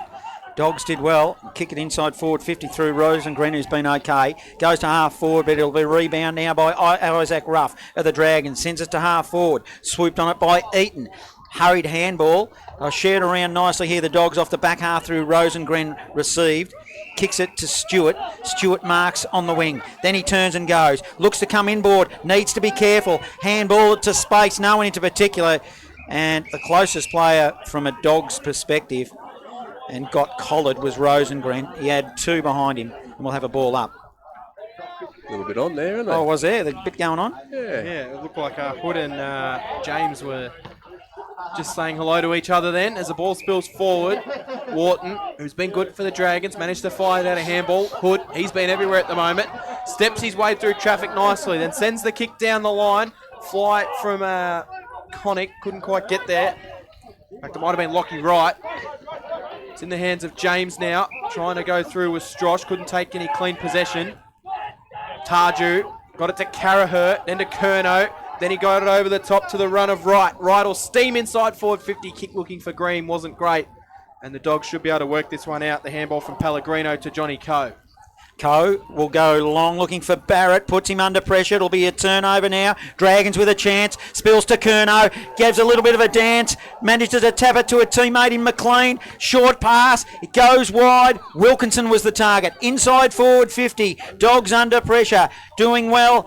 Hurd, handballs to a teammate who'll bang it long. James is the target. James takes a chest mark off half back. An awkward looking ball, and he kicked it straight to Alex Wharton of the Dragons. Turnover. Yep, Alex Wharton thought he was the man from South Australia that won the lottery then. Was all on his own and the kick landed in his lap. Chips it back across the ground. Oh, dropping the mark there was Campbell.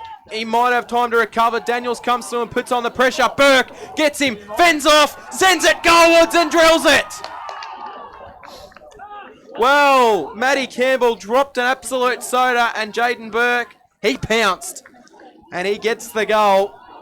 Nice fend off as well. So the Bulldogs get their second goal of the quarter and they are starting to get rolling in this one. 2-2-14, Sandhurst 3-6-24, 10-point margin. Local footy lives at Fresh Bendigo. Score sponsor is JB Re-Stumping. Look, we always talk about skill errors, but Alex Wharton's one across half back. As you said, he won the lottery there on the wing and took an easy mark, but then he just turned it over across half back, and there was a great effort from Kai Daniels with that pressure. Dogs are in this contest, no doubt about it. A couple of little errors. Hurd, fresh airy for the Dogs, couldn't quite connect. Just juggling around with the footy. Who'll emerge? It'll be Monty. Handball, Strosh. Strosh over the top, Hurd. Dogs will go forward. Shallow inside, forward 50. Didn't look. Lachlan Monty tried to get you, didn't you there, Don? There's two of them out there. I did. Got to get up early in the day to get me, don't you worry. Across half forward now. You should have seen the grin on your face and that I loved it. dissipated very quickly. Burke, Jaden Burke now. Corridor had the eyes on the footy was It's a Jonathan free Coe. kick deep here. Yeah, right in the goal square. From a forward perspective, yes, you're There's talking. non-officiating umpires Yes. called it down for a free kick, and it looks like Daniels is going to line up from the goal square. So, talk about bring the Dogs into the game. Gone from a ball that was 50-50 to Daniels basically in the goal square. City end, Daniels. Let's see what he does. Kicks his second. So the Dogs are in it. It's now 3-2-20 to 3-6-24.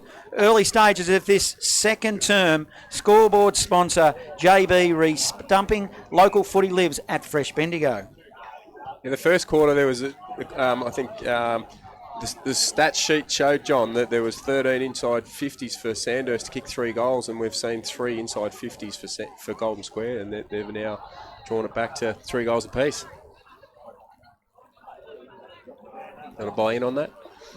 Just waiting for my offside here. What's he? You with us, Cam? Yeah, or just waiting for the umpire to receive the ball to bounce the ball back up in the middle. was that just a dramatic pause, was it? Or you? Well, dramatic pause because the game is well and truly alive here at Wade Street Oval. Do not go anywhere as the Dragons win the ball out of the middle. At the Dogs, Dylan Hurd got it off to Burke. Rosengreen. Rosengreen sends it forward. Bouncing away in the middle. Dragons might be able to work this one out through Tarju. Sidestepping one way, then he'll fire the kick wide and find Caleb Connick. Connick now, halfback. Peter Moroney wing. Tries to step. Oh, whatever he did then, it was awkward. I won't even try to explain it, but he gets away with it and short passes it right hard up against the wing. That's how a praying mantis kicks a footy. The Dragons now kick it long, half forward. They got numbers. It was Coughlin by hand. He gave it to Curnow. Curnow goes inside forward 50. They've got numbers here. Jake McLean on the end of a handball. Around the body. Talking about her awkward quick kicks. That was one of them as well, Don. Didn't even look like it really. Minor score. And that takes it to a 5-point margin. Dragons lead. Still early days in this second term. It is. But yeah, Jake McLean's probably not the most impressive kick, and seems to slap it on his boot. He had a little bit more time, I thought. Dogs will bring the ball back into play. A kick from Trelfel. Oh, nice kick. Oh, almost landed in the lap of Holt. But he couldn't quite take it. We'll get a throw in. 55 metres out from home.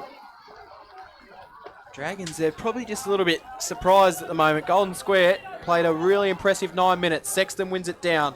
Tarju lurking, was clean, gave it to Carraher. Then Carraher fed off the teammate to the wide runner, which was Coughlin. Coughlin's kick to Curnow is nice.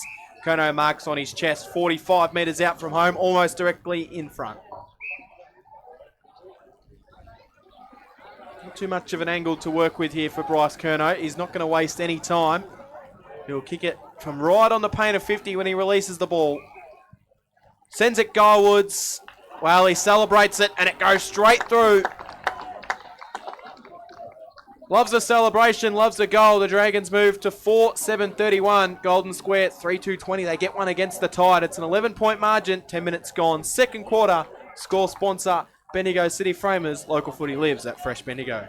You mentioned, John, we wanted a game, and I think we've got that. So that's 3 goals to Golden Square this quarter, and now Bryce Curnow has managed to get one back. So let's see if Square can put one back on, or whether Sandhurst can apply some more pressure on the scoreboard. And it's probably been a long time since Sandhurst have been under scoreboard pressure all season, really, apart from the fact that when they played Gisborne. But it'll be interesting to see how they respond. But they're going to get a free kick here because Rosengren jumped on the footy for the Dogs in the middle and he was collared. Free kick Tardrew. Smack bang in the centre of Wade Street. Goes looking for Chopped arms. Maxted. Chopped arms, you're right, Don. Right on 50, 45-degree angle. He's on the broadcast side. I recall last year, John, we had a discussion about his run-up when he set shots. Do you recall that? I can. He doesn't seem as long, and a little bit of a stutter as well. Will he do it this time? Yeah. Am I on the money with it? He goes wide, actually, which is an indication he doesn't think he's got the length in it, and barely has, because it goes wide, off hands, minor score. So we're out to a 12-point margin, 32 playing 20. 11 minutes gone, second term. Local footy lives at Fresh Bendigo. Oh, they waste no time, the Dogs. They come through the middle. It's going to work out well. Stewart's got it in the middle. He sends a barrel inside forward 50 for Daniels. Will it bounce for him? And Burke, he did well. Tapped it to Daniels. Daniels dribbles it goalwards. Oh, it bounced and it just bounced the wrong way. It ends out bouncing onto the point post for out of bounds throw in. Jordan Rosengreen, who was on the 50, was ready to go and give a massive celebration if that dribbled through. But I'll tell you what, if it wasn't that some sort of tap from Burke, it almost worked into a miracle goal. Umpire will throw it in hard up against the point post. Dogs in attack. Daniels doing the ruck work. Ireland then, will they kill it up against the line? They do. The handball went to Campbell and he stepped over the line, and it's a minor score, which takes it to 11 points. Local footy lives at Fresh Bendigo. Dragons lead. It'll be brought back into play. Dragons will waste no time sending it down the grandstand wing. Maxted was in a 2-on-1, so he did well just to punch the ball over the boundary line. It looks like he will move into that middle role. In fact, he's going to take the ruck up against Freckleton here. So Maxted and Freckleton, two of the younger players in the Bendigo Footy League, two good young talents. Freckleton got front space, won it down. Rosengreen couldn't get it. Coughlin fed it out. Then Rosengreen went through and got it again. He sent a high ball inside forward 50. No mark taken. Spills off hands. Dragons have got numbers. They'll work it down the grandstand wing. The kick will go down in the direction of right. And we'll see it over the boundary line. We'll get it thrown in right in front of our broadcast position here. Absolutely perfect day for footy here at Wade Street Oval Golden Square, which is absolutely bathed in sunshine. Boundary umpire hurls the ball back into play. Maxted and Freckleton, neither of them got a hand on it. Hood went through for the Dragons, but he gave it straight to Rosengreen. Then he had to make the tackle to make up for his poor handball, and he did well. We'll get it balled up. Right in front of us here, broadcast side. 11-point margin. Dragons lead. Up they go in the ruck. Freckleton grabbed it out and then kicked it. Well, he didn't really look. Alex Wharton will run onto it. Cross half back. Oh, he might be in trouble. He's smart enough to Ireland. Ireland will now spread it wide. He's got Connick running for him. James, he'll track him towards the boundary line. One-on-one contest. James did well. Tapped it, then kind of underneath, stood up, and then won possession and put it on the left. Good work, Dogs. He'll put it long, and it's just inside forward 50 via a handball. It's Barrett. Runs onto the football. He'll go to the top of the square.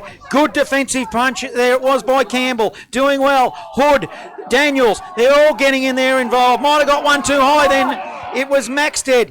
Hurried kick they picked up by, in fact it was Rosengreen. There you go, calling a wrong number.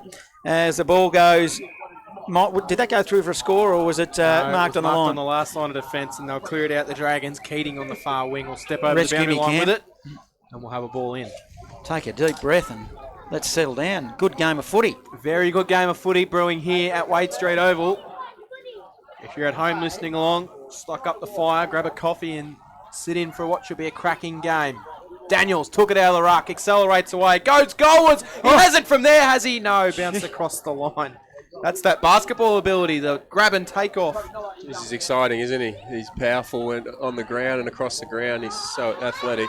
He's starting to cause a bit of a handful. 2 goals, 1 for Daniels, and it's the first minor for Golden Square, which isn't a rush behind, Johnny. Geez, the Dogs, they're on at the moment. Harrison Free's got the footy, however, for the Dragons.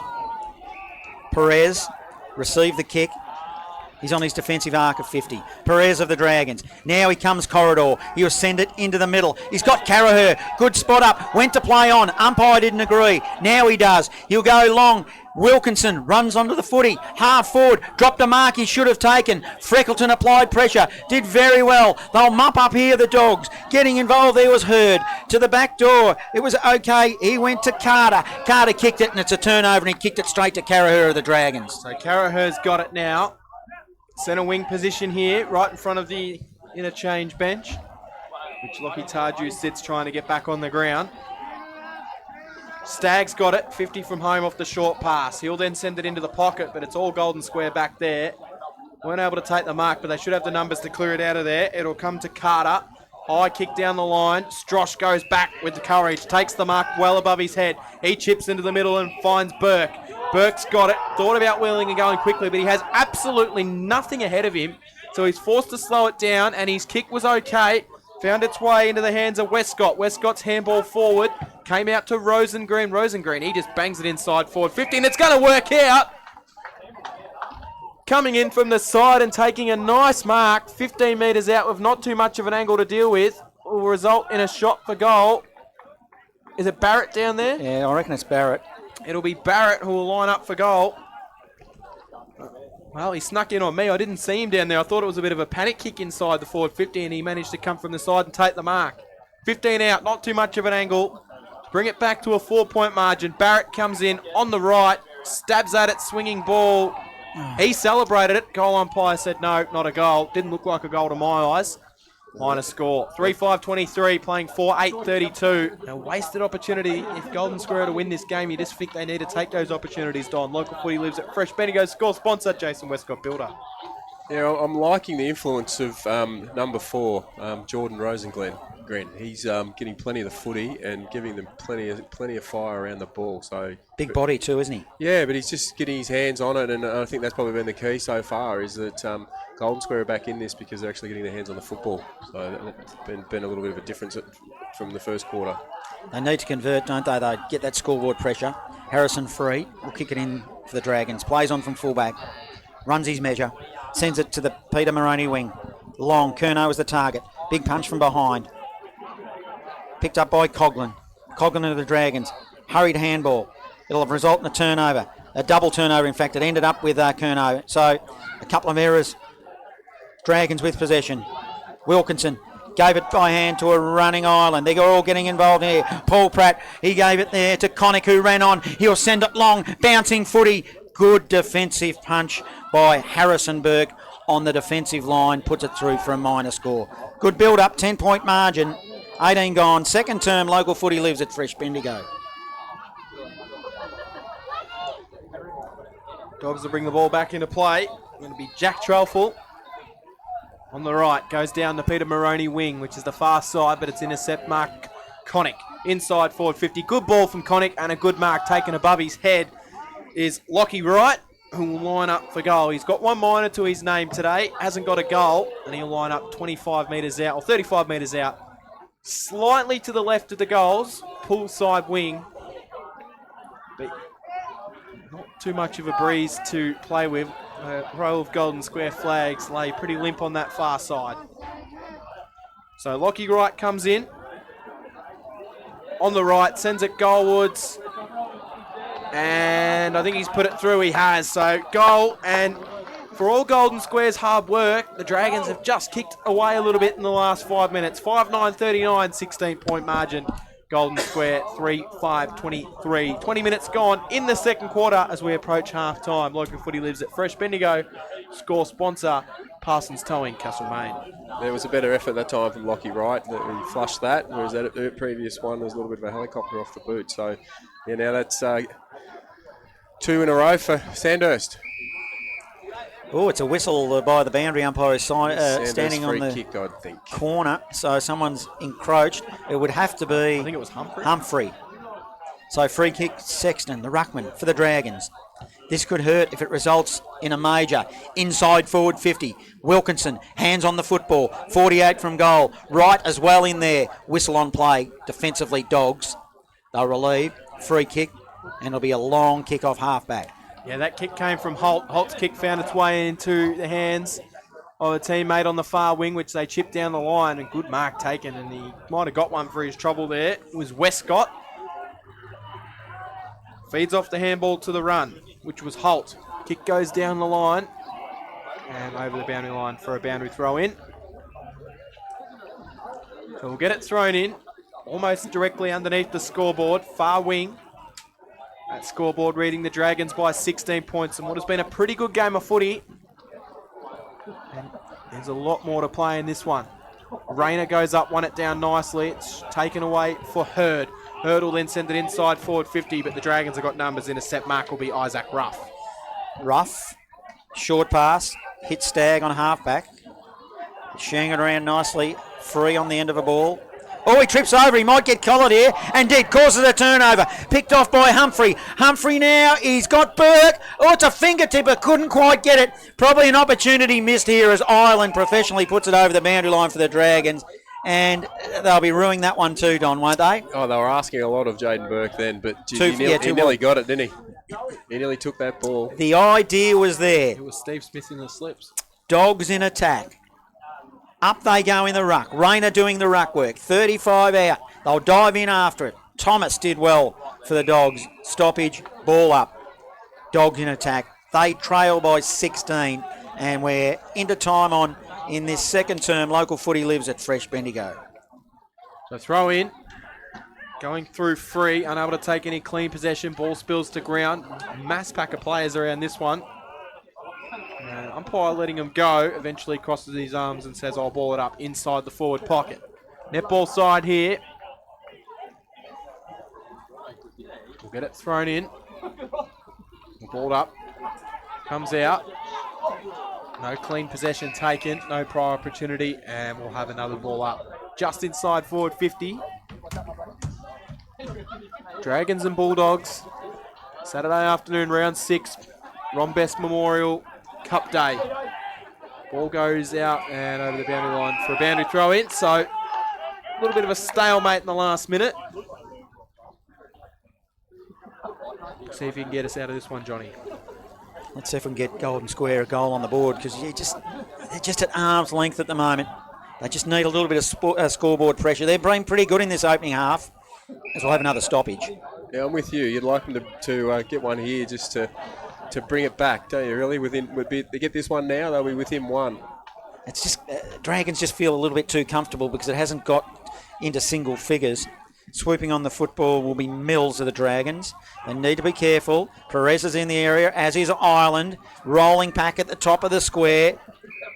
It's a little bit of a rugby scrum. We'll have a ball up stoppage. 15 metres out, directly in front. Dogs attack, 13-point margin. Your turn and see if you can get us out of here, Cam. Balled up. Rayner won it down. Spills wide. Well, Ireland tried to play for a free kick that he didn't have the ball. He might have had a case, but the umpire crosses his arms and says no. We'll ball it up.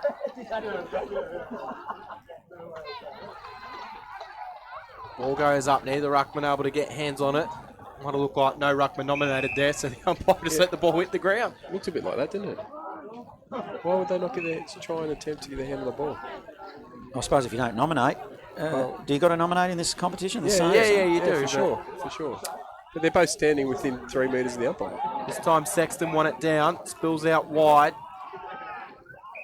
Usually if you don't nominate, the umpire nominates you because they're standing next to one another. Yeah. He'll have to like wink and say me, or do you got to say me? No, you got to put your hand up. You don't raise your eyebrow or anything like that? Yeah. Umpire balls it up. It's in the forward pocket for the Dogs. Another whistle on play, and it'll be Dogs free. Now, this could be important. This could be an important part of the game, Don. It might be Rosengren that's got the kick. Yes, it is. It is. Good vision. 45. Well, it's tighter than 45. He's literally in the pocket right in front of the netball. He's closer to the netballer than the footballers, really. Which is not a bad thing, I say, but let's go with Rosengren to the city end. Important kick is terror. Oh, is it? He's kicked it. Oh, I thought he mucked it up. The umpire moved a long way. Boy, oh boy, doesn't that put a cat amongst the pigeons here at, on the shadows of half time. They'll go to 4-5-29, 10-point margin, 5-9-39 Dragons. Red time here, second term. Score sponsor Jason Westcott Builder, where local footy lives at Fresh Bendigo. Yeah, well, that's 4 they've kicked this quarter to Sandhurst is 2. So, yeah, they're definitely in the hunt right now. So, let's see if they can put another one on in this red time. Back in the middle. Cracking game of footy here. Sandhurst being asked some questions that they haven't been asked too many times this year. Tarju gets it, wins it out of the middle. Slipping over for the Dragons was his intended target, Perez, which allowed the mark to be taken there by Jack Trelful. I've liked the game that Trelful's played so far. On the right, sends it down the wing. Strosh will get a fly at it. Tried to mark the ball at its highest point. Ball goes over the boundary line, and Drew Barrett was content to play a nice solid bump right in front of us there. Ball thrown in. Rayner and Sexton. Sexton just bangs it forward about 10 metres before it'll be touched by anyone. It'll be touched by Humphreys, who paddles it over the boundary line for a boundary throw in, Johnny. Yes, 10-point margin. Dragons, they lead, but not by any confidence here. Dogs are being good. Up they'll go in the ruck. It was Rayner again who's been pretty good. They dive in all on top of the footy. It was Stacks on. Remember the old Stacks on days at the South School, Don? Yeah, I do. That was it. I do. I still don't like that second one in late. No, they need to do something about that collectively across the board, the umpiring, don't they? Yeah. It was picked up by Westcott of the Dogs. That's a free kick. Free kick will go to the Dogs. It'll be Barrett. He's too far from home. He's left half forward. Not sure the spectators in front of us agreed with you there, Don. Well, it's Isaac Ruff by name and by nature. Made him earn it. Yeah, he did. Now Barrett.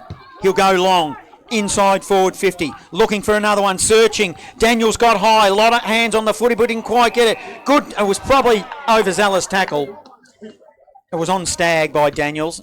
And Stagg of the Dragons in his defensive zone will have a free kick. He's got unlucky there. Stagg did drop his feet. I love the contest of Jai Daniels and then his follow-up with tackle. He almost Didn't smothered go the his kick way, too. that's all. Yeah. Kick down the line, ends up with Freckleton, who's pounced on by Maxted. Ball hits the ground, we'll have a ball up. We've got the best seats in the house for this ball up, right in front of our position here. Tarju went through, couldn't take it. Strosh, his handball will find Lockie Hood, who will be taken over the boundary line by Rosengreen, who was lucky not to follow through with that slinging motion, I reckon, there, Rosengreen. Just pulled the tackle nicely after Harry Free had stepped over the boundary line. So we'll do it all again. Rayner trying to shield his eyes so he can see the ball from the sun. Stagg goes through. Tarju in there, Eaton in there for the Dogs, been a bit quieter this quarter, but still impressive. Humphreys goes backwards, finds a teammate there, which will be Holt. Holt works into the middle, Rosengren, Barrett, no clean possession. Barrett's pounced upon in the tackle. Lockie Wright was the tackler, and we'll have a ball up. 70 out from home. Just across half forward. Right half forward for the Dragons. They're probably looking for the siren, I reckon, the Dragons, because they just need to regroup. Free kick to the big ruckman in Rayner of the Dogs. Short pass to Humphrey. Lets it bounce. Humphrey short pass. Barely goes the required distance to Westcott. Gives it back to Humphrey. Back to Westcott. They're just chipping it around, over-possessing the footy, and they've gone backwards. If the last one wasn't 15, then that one's not 15 either, surely. No, it was almost like a handball. That's how far it went. Ends up with Pellegrino for the Dogs. Left half back. Now he goes long. Long ball to half forward. They'll set themselves. Strosh jumped high, jumped early. Rough. His ball was intercept, dropping the footy, or just incorrect disposal, whatever you like. Umpire didn't like it and said no. There's a stoppage forms on left half forward for the Dogs. Ball playing heavily on the grandstand side wing here at Wade's Red Oval Golden Square. Rayner gets it, knocks it straight over the boundary line. We'll get a throw in. Harrison Burke's just managed to get a little bit of attention from Palprat, and I think it was Wright just off the ball. So the off-field umpires come steaming in from the centre of the ground. He's found a free kick. The non-officiating umpire, which is umpire Carter. And that's against Palprat. I just picked that up a moment ago. Xavier He had a Carter. crack at Harrison. So Rosengreen's got it. He'll send it inside forward 50. Big pack flies. No mark taken. Kerno was collected high. In fact, he's given away a free kick for contact below the knees, and it's going to result in a shot on goal for the Dogs. Not sure about that one. It was there. He dived forward. You I know he was can't trying do to it get the anymore, footy. can you? He was trying to win Yeah. the football, but he hooked a foot. He so- almost ended up worse out of that one, and Macy Eaton is going to be the recipient. 35 metres out, directly in front, and someone's given the umpire a little bit of a lip, and it's going to be a resulting goal. And the Bulldogs are going to be right in the game at half-time because Eaton will slot the goal from a 50-metre penalty. I reckon it was Stagg that was lipping then. Well, Ash Connick will be fuming. Eaton comes through and sends the ball into the Bendigo City. Just booted it straight over the fence behind the goals. The Golden Square players, they come in. They know they are well in this game. Thank God it's half-time because we might have been waiting a little while for them to go and retrieve that footy to get the game back underway. Half-time here, and it is 4 points the difference. What a quarter from the Dogs. 5-5-35, Sandhurst 5-9-39. Score sponsor, Bendigo City Framers. Local footy lives at Fresh Bendigo. You talk about moments in footy. It just caught my eye down here that I saw Palprat and Stagg having a crack at Harrison Burke. Ball rolls forward. So I don't know whether something's upset them, but whatever the situation is, they're both having a 2v1 against Harrison Burke, and that carried over to that next contest. Free kick was given, and then we get that one again, and then a 50, and there were 4 points within the game. Just picking up what I noticed in front of me with, I'm not sure what happened, but obviously whatever happened, they've impacted those next moments, and we've got a 4-point game now. They look a little bit rattled, the Dragons out there. And when I say rattled, they're leading the game, but they're probably in a position where they're not used to. And I won't say there's a little bit of arguing going on amongst them in the middle there, but you know when there's that animated discussion between teammates and looking back at the umpires. So, A, let's forget about the umpires because that free kick was probably there. And B, they lipped off, so they got a 50-metre penalty. So I think they just need to come back into the rooms, the Dragons, albeit they lead, I said, but it's only, 4 points, but they just need to take a deep breath and regroup, Don. Yeah, when you look at teams, you always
interesting to see if Sandhurst can bring it back together and the coaching staff can get them back to winning the ball in their hands, because they've got some quality players there. They're just not quite gelling at the minute. I think you mentioned a number of players in particular, though. Rosengren, his big body and his ability to win the ball at ground level are backed up by Barrett came into the game, and Macy Eaton, I've been impressed with him, for the whole half. And all of a sudden, Daniels looked dangerous up forward. Like, he got caught out of position, I reckon, a couple of times early in the game, but as the game wore on, all of a sudden he looked potent. He didn't he's kicked 2, but he looked that dangerous player. And we saw a couple of almost. That dribbler from the netball side of the ground, where we thought it nearly went through, and then the take out of the ruck on that 50 metre area throw in, where he took it out of the ruck and snapped around the corner, which just went across the front. So yeah, he's very, very lively. I'm getting more impressed every minute I get to see him play. Now the MCD FNL, Cam, you've got your tentacles in every little pie in that competition. You got nothing for us. Nah, no scores coming through as of yet that I've got, so wait and see if I can get something through. But yeah, nothing on their Play HQ site, and Denali Source haven't even sent me a score today. So. Nothing more X than an X, Cam. They don't like you anymore. You're up in the big league now again, calling the game. How did you see this game so far?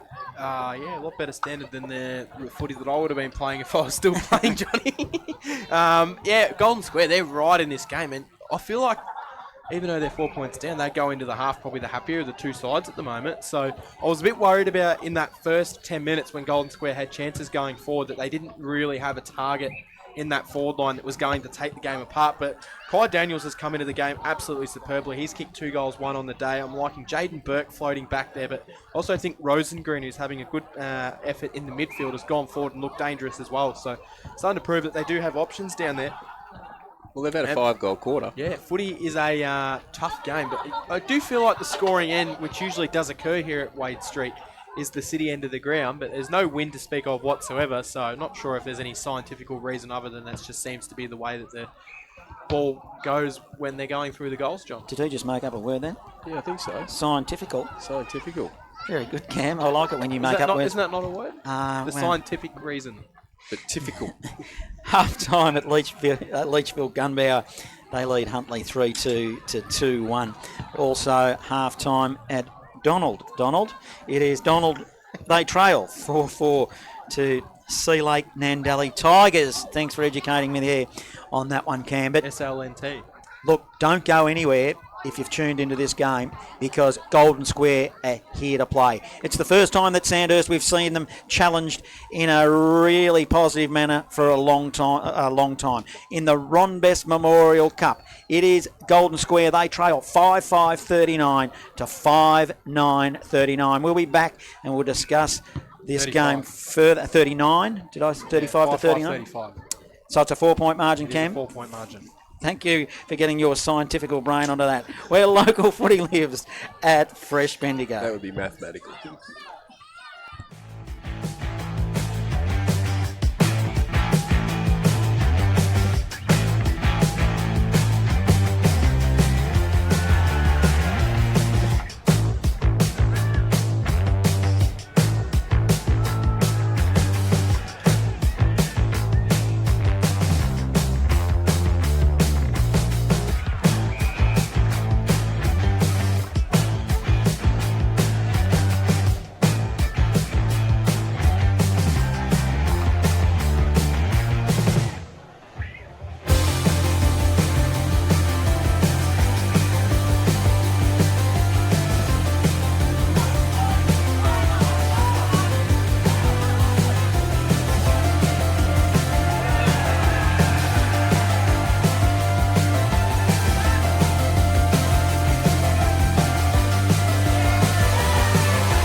It's everybody's favourite time of the week. It's the Bendigo Football Netball League Round 5, Top 5. And at number 1, it's Jack Lefroy from Kangaroo Flat. A great snap out of the pack and a smart finish.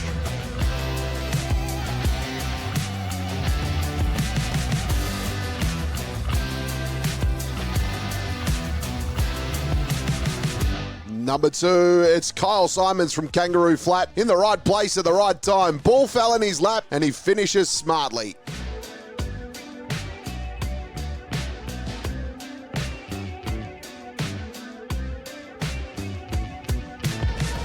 Number 3, it's Ryan Burke from Gisborne here. Collects the ball, then goes around the body, but got poleaxed. But lucky it went through for a goal.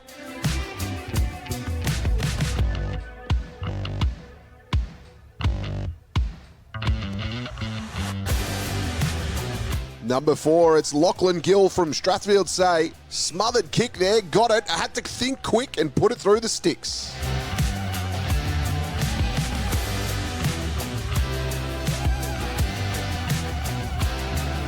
Number 5, it's Riley Wilson from Strathfield Say. Collected it, turned, and then he just put an absolute mongrel towards goals, scoring that one.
Bendigo's fresh. Thanks to our fully sponsor, Bendigo Football. Now it's time to fire up the richest dog footy frames. They're made for the footy. This dog is good. The third term is underway here at, I was going to say famous Canterbury Park. Of course we're not. We're at Wade Street where it's underway. It's a 4-point margin. Golden Square are coming with a vengeance. They've got possession of the footy now at half forward. They might get a free kick. They will. So they've come out the way they finished the first half. The Dogs. It'll be a long kick inside forward 50. Eaton doing well. Daniels made position and made space and used his body nicely off Lockie Wright and takes a chest mark and will line them up. And this would be a good start, Don Moran. Yeah, I'm liking what he's bringing to their forward line. Definitely going to be a tough matchup, isn't he? Absolutely. Thanks Tall, athletic, yeah. Thanks to the Golden Square Football Club, Netball Club for bringing us in some hot pies and pasties. Cam Power has gone down with burning to the roof of his mouth. He slammed down 3 quick style. Let's see what Daniels does. That is the worst, ugliest kick I've ever seen in my life. It somehow ended up at the top of the square, but possession is with the Dragons. That was an opportunity missed. And Free, Harrison Free, short pass, finds Tardrew, and Tardrew has got the footy in his back half. So across half back. Understandably why you had that there, John. Across the ground go the Dragons. They'll work it down the far side wing here. It should bounce nicely for Coughlin. You'll get indigestion, Cam. Haven't seen his name too many times. It's the pastry and the hotness. Not a good combination, but a nice day here. Wilkinson's got it and sent it forward to the Dragons. 55 from home. Will look to quickly go inside forward 50. He steps one way then the other, and his kick will be chopped off by Jack Troffel, who will mark for the Dogs. Troffel then will switch across the ground. Oh, doesn't bounce nicely for Burke. He manages to keep it alive just, and he fires the handball over the top to the Ham Pellegrino. First game for him. Burke couldn't quite contain it. Max Zeb went through. It spills out now. Stepping one way, then the other. It's going to be Oscar Perez, who's going to bend it goalwards right to the line. Bouncing ball in the square. Dogs happy to concede a minor score. 5-5-35, playing 5-10-40, 5-point margin. And it'll be brought back into play by Troll of the Dogs. Score sponsor, Bendigo City Framers. Short pass, Freckleton receives in front of the netballers. Freckleton of the Dogs. He's up hot, that pie. I could see by the tears in your eyes and the skin coming out of your mouth as it was burning. As the ball now is in front of us, broadcast side. Winning the footy was Eaton. He's been pretty good for the Dogs. Tardrew wins through a turnover, gives it to McLean. McLean inside forward 50. Good defensive punch. Go Connick. He won the footy, then handballed it. He didn't look. He handballed it straight to Hurd. It was a turnover. Now releases through Harry Burke. They'll turn it over now. Hood wins it for the Dragons. Inside forward 50. Wilkinson, one-on-one with Trelfel. Did well the ladder. Trelfel then dives in after the footy. Wins it. Then taps it towards the boundary line, trying to kill it. Connick, though, picks it up for the Dragons and steps over the line. And across half forward, it is the Dragons in attack. Will have a ball in. It's a 5-point margin. Dragon lead only a couple of minutes into this third term. Ball thrown in on the far wing. Great game of footy brewing here at Wade Street Oval. And the Dogs are taking it right up to the Dragons. Trying to go through the pack is Palprat. He was unable to take it and get it out. So we'll get a ball up. Umpire Carter throws the ball in the air. Playing a terrific game, young umpire. Good to see plenty of young umpires around the competition, especially in that central gig. You don't see too many young umpires having a crack. It's really good to see. We'll have a ball up. Rayner wins it down for the Dogs. Eaton's in there, fires the handball out wide. Dragons will turn the kick over. Oh, the kick was forward, but straight to Hurd, who just goes the barrel in the direction of Stewart. It looked nice off the boot, but didn't find anyone in particular. Stewart playing a little bit of basketball through the middle of the ground, unable to take it cleanly. And Free did take it cleanly, but then he was taken to ground in a strong tackle by Stewart. It's that point we're talking about. He took him on, didn't dispose of it. So that was there. He had prior opportunity there. Yeah. That was a wrong call. I feel like if the Dogs are any chance, they need Jack Stewart to show what he did in the first quarter to get them back in the game. Connick gets it for the Dragons, works it forward, inside forward 50, bouncing ball.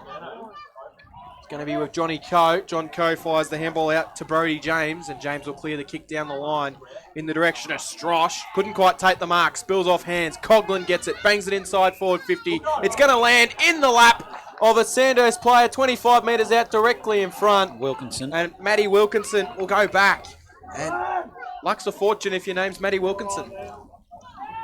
It's their 5th forward entry since the start of the quarter. MC to FNL, thanks to Wayne Mitchell. Talbot, 2-2-14, trail Harcourt, 7-8-50. It's half time in that game. So Wilkinson, 30 metres out directly in front. Made the goal umpire work a little bit, but it goes through for a goal. And the first goal of the second half goes the way of the Dragons. They put their lead out to 11. 6-10-46 playing the square, 5-5-35. Our score sponsor, JB Re-Stumping. Local footy lives at Fresh Bendigo. I'm a believer, John, that you like to get the footy into guys that deliver it well. And I've seen 5 entries then, and 4 of them have been from Jake McLean and Caleb Connick. They're not great users of the ball. But then that one, James Coughlin. This is another player that's infringed in the So it'll be Golden Square now. second time we've had that happen today. Rosengren kicked it to Stewart. Stewart on right half forward for the Dogs, launching an attack here. Oh, I'm not sure he meant to go in that direction. It come off the side of his boot in my mind, but he spotted up a teammate in Liam Thomas. Yeah, he'll tell you he meant to. Well, it was one of those look-aways if he did, because he was looking goalward. Outside And Thomas, of the boot kick, John. yeah. Do you think he did it deliberately? Yes. Really? No. Thomas, 45-degree angle. In he comes to the Maple Street end, and it works. It's hard up against the line, off hands, minor score. Jadenberg nearly clunked that. He did, didn't he? 10-point margin. Early stages, third term. Local footy lives at Fresh Bendigo. Around the grounds in the MC at FNL, just starting the third quarter, is Denali 2-6-18 to Natty Bialba 10-8-68. So 50-point lead there to the Swans of Natty Bialba. Sandhurst have worked the ball out of defence up to the 50 where it goes out of bounds. Right in front of an allotment of flags. There's about 10 of them there, which are doing absolutely nothing on this still day here at Wade Street Oval. Yellow ones, blue ones, all with that Golden Square logo on them. Ball goes up, knocked down. The umpire's going to let him play, and somehow Oscar Perez almost ended up like he was crowd surfing on the top of that pack there. And get a ball up again. Rosengren lurks for the Dogs. He picks up cleanly below his knees. Handball just missed Tommy Strosh. Carraher went through for the Dragons. Spills out wide. Strosh got it back. Handball up. Westcott's in there. He takes on the tackler there, which would be Keating. And the umpire says we'll ball it up, which he wastes no time doing. Up they go in the ruck. It'll be Sexton. Stewart got his hands on the footy for the Dogs. Stagg as well getting involved. Hood to Carraher by hand. They'll emerge through Tardrew. Worked it nicely. Long kick to half forward. John Coe tracks the footy for the Dogs. Tackled hard by Kerno of the Dragons. And in their forward zone, right on 50 for the Dragons. It'll be a ball up. 10-point margin. Dragons lead. Golden Square super competitive this afternoon, and we're a long way from home yet. Up they go in the ruck. Ball spills in the direction of Holt of the Dogs. Trelfel showed support, then banged it on the boot, and in fact goes out of bounds or a mark to Connick. Connick, short pass. The umpire's going to call it back. I think it was out of bounds. Connick doesn't look very impressed with it though. I reckon he might have juggled it over the line. Well, we might be doing a score review because the umpires are having a conference. No, it's a ball in. So 70 out from home for the Dragons. It'll be a ball in. 10-point margin. Local footy lives at Fresh Bendigo. Almost midway. Oh, well, still a fair way away from midway through this third term. A lot of time left in this game, Cam. Ball thrown in. We've only played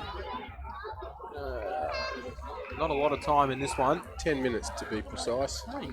Your eyes are pretty good if you can read that one on the far side of the ground. Ball up just inside 50.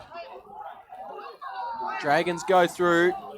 Tarju fed out the handball wide. Stags at the bottom of the pack. Knocked it forward. Picked up and sent forward for the Dogs. Battling hard in there is young Tom Strosh. No real clean possession. Westcott for the Dogs had his handball smothered. Connick spins his way out of trouble. Gave it to Curnow. Back to Connick. Connick will go goalwards. Would be a really good goal, and it is.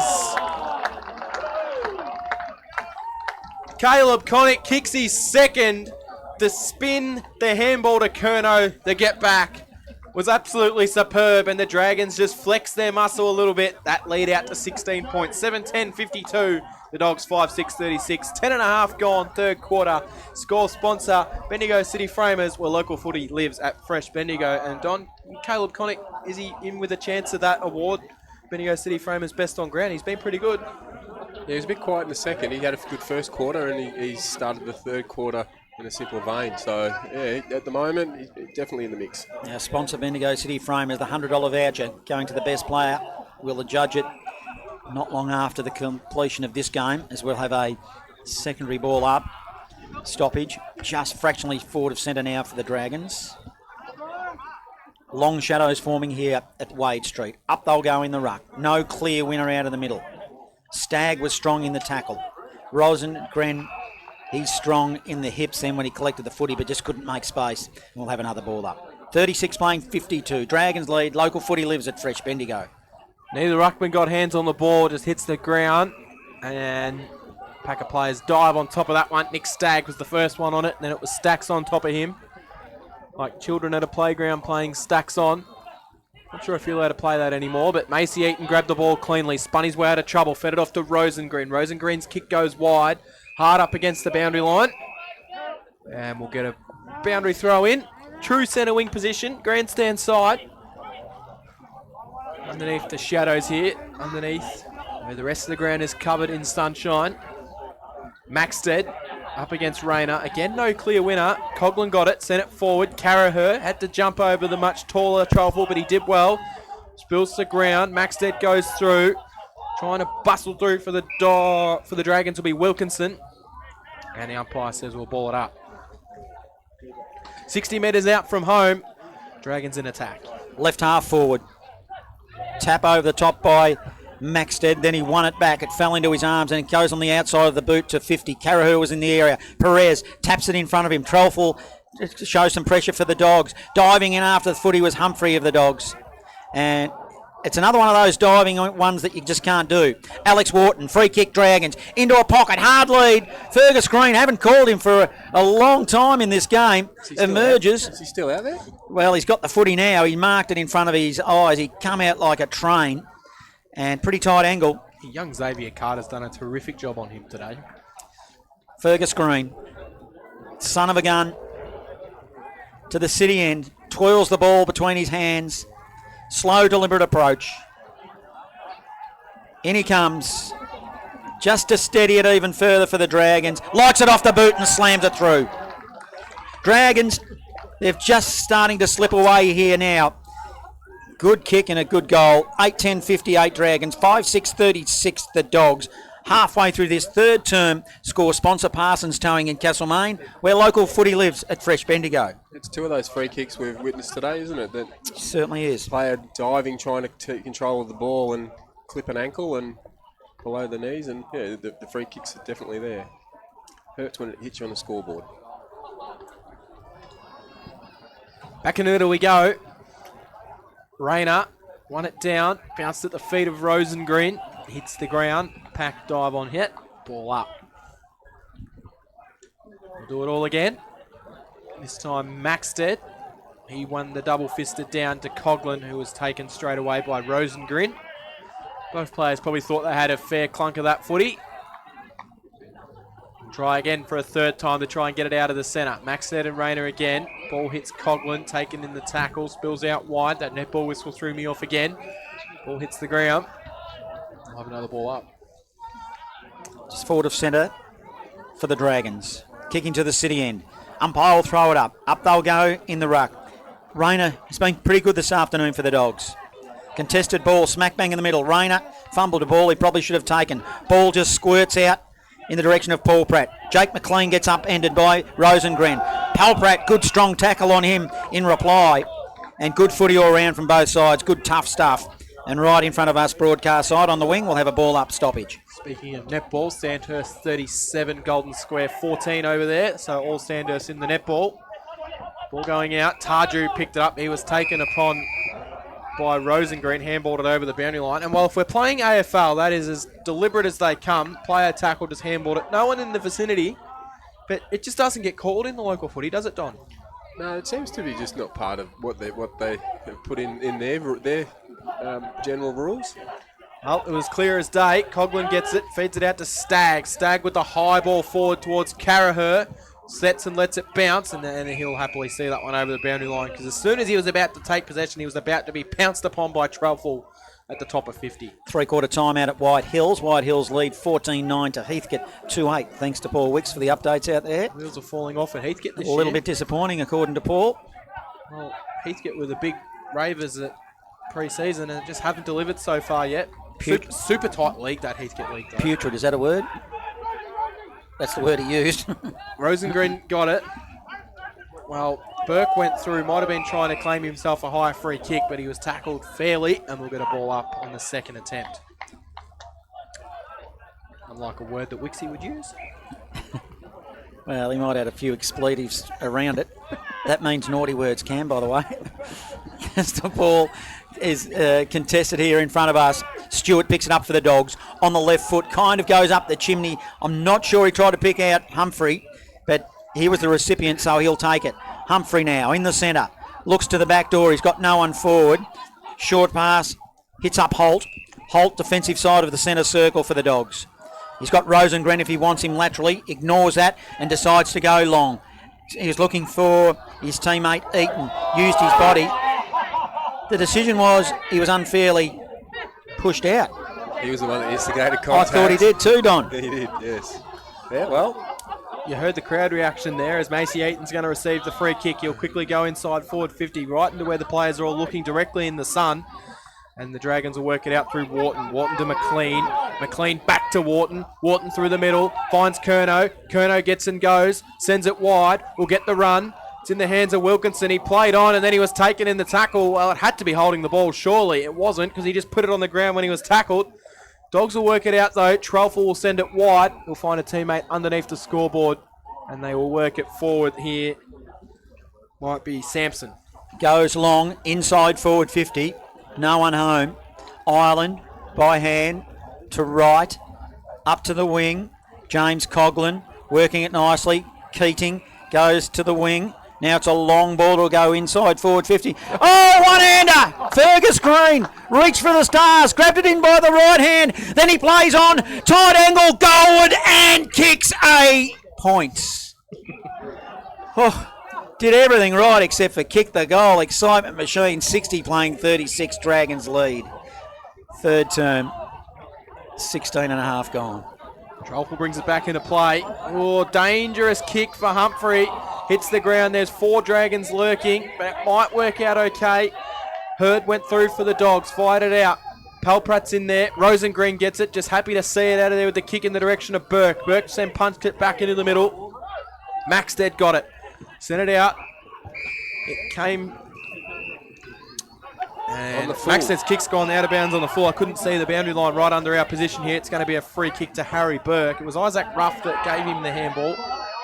Burke plays on quickly once he's allowed to do so. Finds its way into the hands of Holt. And Holt goes across the ground. And he finds the teammate Johnny Coe. Johnny Coe then to Trelfall. I've liked the game Trelfall's played. Right on the middle of the Peter Moroney wing. He goes down the line. James has got it. Sends it inside forward 50. It's all Dragons. Intercept mark will be taken. It's in the hands of, I think it's Lockie Wright down there. Yeah, Lockie Wright. Not sure what he's doing that end of the ground, but Lockie Wright will slow things up for the Dragons. Trelfall, the contender for the voucher from our sponsor. Bendigo City Framers in Garston Street. A $100 voucher will be awarding for the best player at the end of the game. Right. It'll be a tough one to pick today. There really hasn't been a standout player for either side, has there? For the Dragons, comes laterally, so they've moved it from one side to the other. Now they'll decide to bring it down broadcast wing. Free run a long way for the Dragons. then kicked it in the direction of Hood. It bounced nicely for him. Don't argue. Showed some composure, but handballed it straight to Eaton, so it was a turnover. That's a turnover. The kick, that was a poor kick. Kicked it straight to Mills. Mills of the Dragons, and that's a poor kick to Trelfel. They're playing kick to kick and just turnover after turnover. Eventually James ends up with it. One bounce and he'll kick it long to half forward. That he does, and well, it's that turnover game we're talking about again. Ireland on his own. Had an Ireland, one would say. He handballs off to a teammate. Now they'll run through the middle. Here's Perez. Has got the dash like his younger brother Flynn Perez used to bring to this side. His kick's a beauty as well. Mark's been taken 30 metres out. Dealt with after he took the mark. Might be 50, not sure. Got to be. But it was a terrific grab, and Fergus Green will line him up for goal. 35 metres out directly in front. 50 not played. Umpire might deeming that it was in the play. What do you reckon, Don? That my gut reaction was 50, wasn't it? Was it necessary? It was in the motion. I'm probably going to go with the umpire on this one. Oh, really? You had that look in your eye. You got a cheeky look saying, but. No. He came in to defend the ball, and there wasn't much in it, to be honest. Put him in the chest. So Fergus Green will kick from 40 directly in front. Will just about put it to a game-high lead if he puts this one through. Green hasn't had his greatest day set shot-wise today, and he's pulled that one to the left as well. He's now got 2 goals, 4 on the day, Fergus Green, so he could have been on for a bag, but he just hasn't converted. 8-13-61. They now lead the Golden Square Dogs, who are 5-6-36. 21 minutes gone in the third quarter. Score sponsor Bendigo City Framers, where local footy lives at Fresh Bendigo. Kicking from fullback. It'll come broadcast side. Trelf will send it long. In fact, it might have been Carter that was kicking in from fullback. They both got the long sleeves on. Nevertheless, he kicked it straight to Tardrew. Tardrew short pass forward to Stagg. Then Tardrew ran on, received a handball. He'll go inside forward 50. Kicked it to a 2-on-1, looking for Green. A bit too conscious, but he ended up winning the footy. The handball was severe in the direction of Connick. Good play, though. He tapped it in the direction of a teammate. That was okay through Perez. Connick then backs up. He'll come inboard. He showed composure, Connick. Good bit of play. It was awkward looking, which he seems to have that style about him, but effectively ended up kicking it to Paul Pratt, who will have a shot on goal. And Don, I know you were wincing at every move, but it ended up in the right hands in the end, didn't it? Not 100% confident on this kick, to be honest. Well, I mean, as in the Dragons, and he shot at goal. Paul Pratt misses and pulled it. In fact, didn't make the distance. I was getting at probably how awkward Connick looked, but effective. Yeah. I suppose at the end of the day, if it comes off the boot and it's marked, it's effective, John. Snick him through slips for 4, it's 4, Don. It sure is, off the bat. So they bring it out. Might be coming back, though. Maxed's got it. On the left, that's a really nice kick for a noted right footer. Curnow flew, couldn't take the mark, spills to ground. Wow, Freckleton took on the tackle, and as Don called, he was gone. Umpire said he was gone. Crowd thought he was gone. All the way around, it is gone holding the ball. And it's going to result in a set shot on goal, directly in front of goal. 10 metres out for the Sandhurst Dragons. Who's going to receive the free kick here? It's going to be Oscar Perez. Gee, there'll be celebrations if he kicks this one. Perez comes in, wastes no time and slots it. So his first. Oh, I thought they might have come and got around him a little bit more than that one, but he kicks the goal in his first game in senior footy for this season. And now the Dragons, they're just starting to skip away. 9-14-68, Golden Square 5-6-36-25 gone in the third quarter. Our score sponsor is Parsons Towing in Castlemaine. Local footy lives at Fresh Bendigo. Shame, Don, isn't it? Yeah, well, we said at the break that Golden Square had the flow, but they just got a little bit missing at the minute. Haven't got their hands on the ball as much as they did in that second quarter. Bulldogs desperately need the next one. Back into the middle. Yeah, you just... Just off here, we've had 12 inside 50s in 20 minutes for Sandhurst. In the middle it goes. Up they'll go in the ruck. No clear winner again. Hood paddles in front of him for the Dragons, and then he'll send it forward. Good bit of stuff. And it's going to be a whistle for a hold, and a free kick goes to the Dragons. Carraher, the littlest man on the field, was held. Why would you bother holding him in a marking contest? I will never know. But the result is that he's going to have a shot at goal. Lockie Hood, who kicked it in, has got to be in contention for that Bendigo City Framers Award as well. Best on ground today, Johnny. He's been absolutely fantastic. He has indeed. Isaac Carraher to the city end, directly in front. 35 out, should not miss and does not miss. Carraher gets his name in the scorebook. So they're just running away with it here a little bit, the Dragons. That is his first, and that takes the score to 10-14-74 to a labouring Golden Square, 5-6-36. We're well into red time here in the third term. Score sponsor, JB Re-Stumping, where local footy lives at Fresh Bendigo. Yeah, well, they've definitely capitalised on their inside 50s now. They've kicked five straight now and haven't given even a whimper, have they, Golden Square up front? Total domination now across the field. Well, they caught the premiership quarter, and Sandhurst are showing that is what we're right in for this year. Sexton won it down. Hood gets in there, finds his way out of trouble and gave it to Sexton, who was pounced upon straight away. Diving on top of the footy there for the Dragons. Might have been Stagg, and he's going to get penalised for holding the ball. Not sure that he really had much of a possession, but he did dive on top of the ball. Bulldogs will quickly work it forward. It'll be sent inside forward 50 from Holt. Burt come out and met his opponent hard. Hard but fair. Spills out now. It'll be in the hands of the Dogs. Rayner's got it. We'll send it inside forward 50. Stewart's going to have to fly, but he was the little man there. Spilled off hands. Barrett got it. Couldn't take any clean possession. Umpire says I'll ball it up 40 out from home. I know it's not about us, but we did say 6 goals, we thought, at the start of the game. And it could get beyond that if Golden Square don't switch on, because sadly, particularly in the last 15 minutes or so, they just haven't shown the intensity they did in that second term. As we'll have another stoppage. Inside forward 50 for the Dogs. To the Maple Street end, long shadows here. Sexton did well, taps it to the back door. He looked for Tardrew. Tardrew just, well, he was careful when he tackled James and put him into the turf. And on right half forward for the Dogs, we'll have a ball up, 36 playing 74. 28 minutes gone for third term. Rayner won it down. Hurd got through. I haven't really called Dylan Hurd's name too many times this afternoon. Of course, Golden Square Junior went to Eagle Hawk for a season now. Back at Golden Square. Knocked forward by Sexton. Macy Eaton couldn't get it cleanly. Hood's handball worked out to Wharton. Wharton then stepped back into the trouble nicely. Found his way through. Gave it to Stagg. Stagg will send it inside. Carraher sharked it. Ran off for goal, and he's been pinned holding the ball. Did not see John Coe. If he did and tried to take him on, it was silly, and he's been penalised holding the ball. John Coe will quickly chip it into the pocket, and he'll find Luke Holt. Holt now receives. Defensive zone just in front of the netballers. Short pass. Oh, it was poor. Put West Coast under pressure. They've got safety of numbers, though. But that's only momentarily because it's a long kick out by the Dogs. It came through Westcott, and he put it out of bounds on the full. So Lockie Wright of the Dragons will receive a free kick. He's got players inboard if he wants. He's got Tardrew and Ireland. Ignores that. He probably needs to go in that direction just to open up a bit. Still ignores it. Short pass. Spots James Coughlin. So he went forward and it was effective. He's 70 from home. Short pass forward. Curnow hits him up.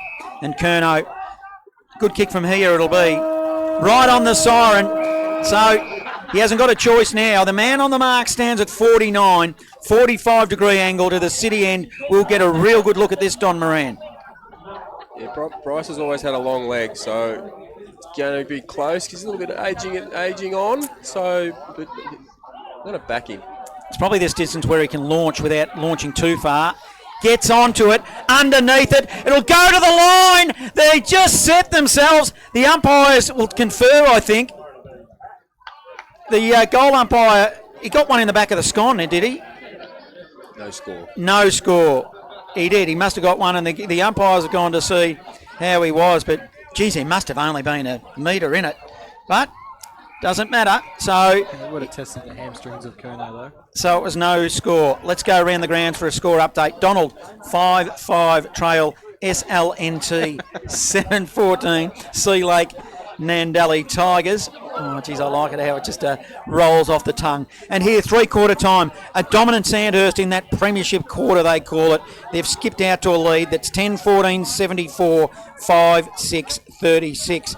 So Golden Square are going to have to kick another 5 goals, well, 6 goals, in fact, to get in front, and they've only kicked 5 for the game. But you just never know. It is only a handful of goals. Let's see what happens. Don't go anywhere. Where local footy lives at Fresh Bendigo. It's everybody's favourite time of the week. It's the Bendigo Football Netball League Round 5, Top 5. And at number 1, it's Jack Lefroy from Kangaroo Flat. A great snap out of the pack and a smart finish.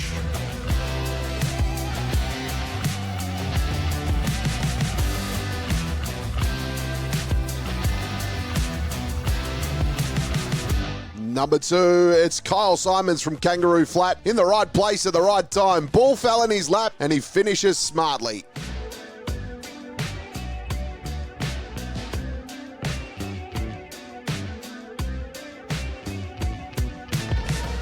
Number 3, it's Ryan Burke from Gisborne here. Collects the ball, then goes around the body, but got poleaxed. But lucky it went through for a goal.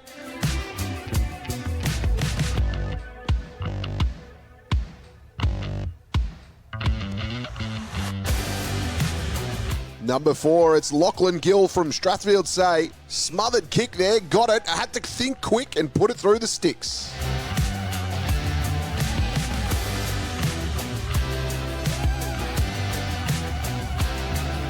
Number 5, it's Riley Wilson from Strathfield Say. Collected it, turned, and then he just put an absolute mongrel towards goals, scoring that one.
Victoria, the people out there, the bus drivers know. It's Bendigo's Fresh.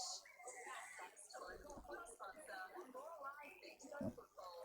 And now it's time to fire up delicious dog footy frames.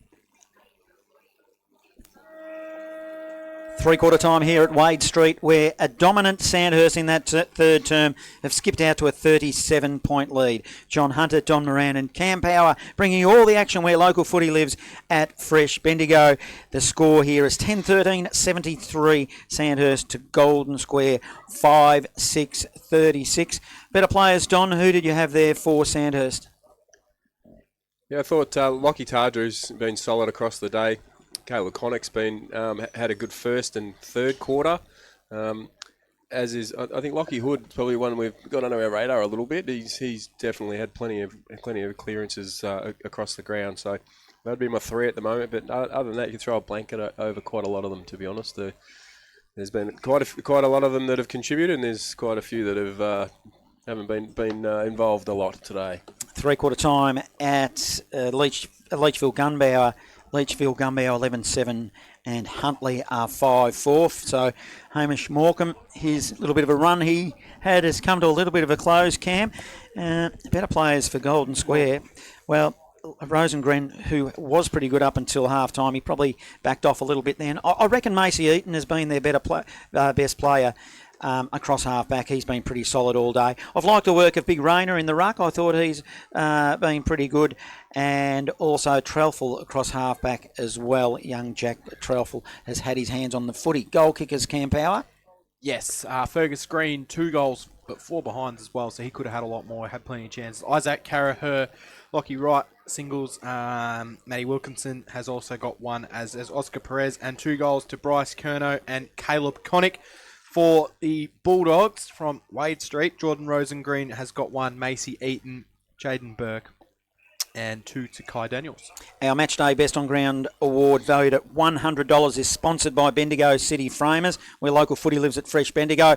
We will nominate a player just shortly after the completion of this game.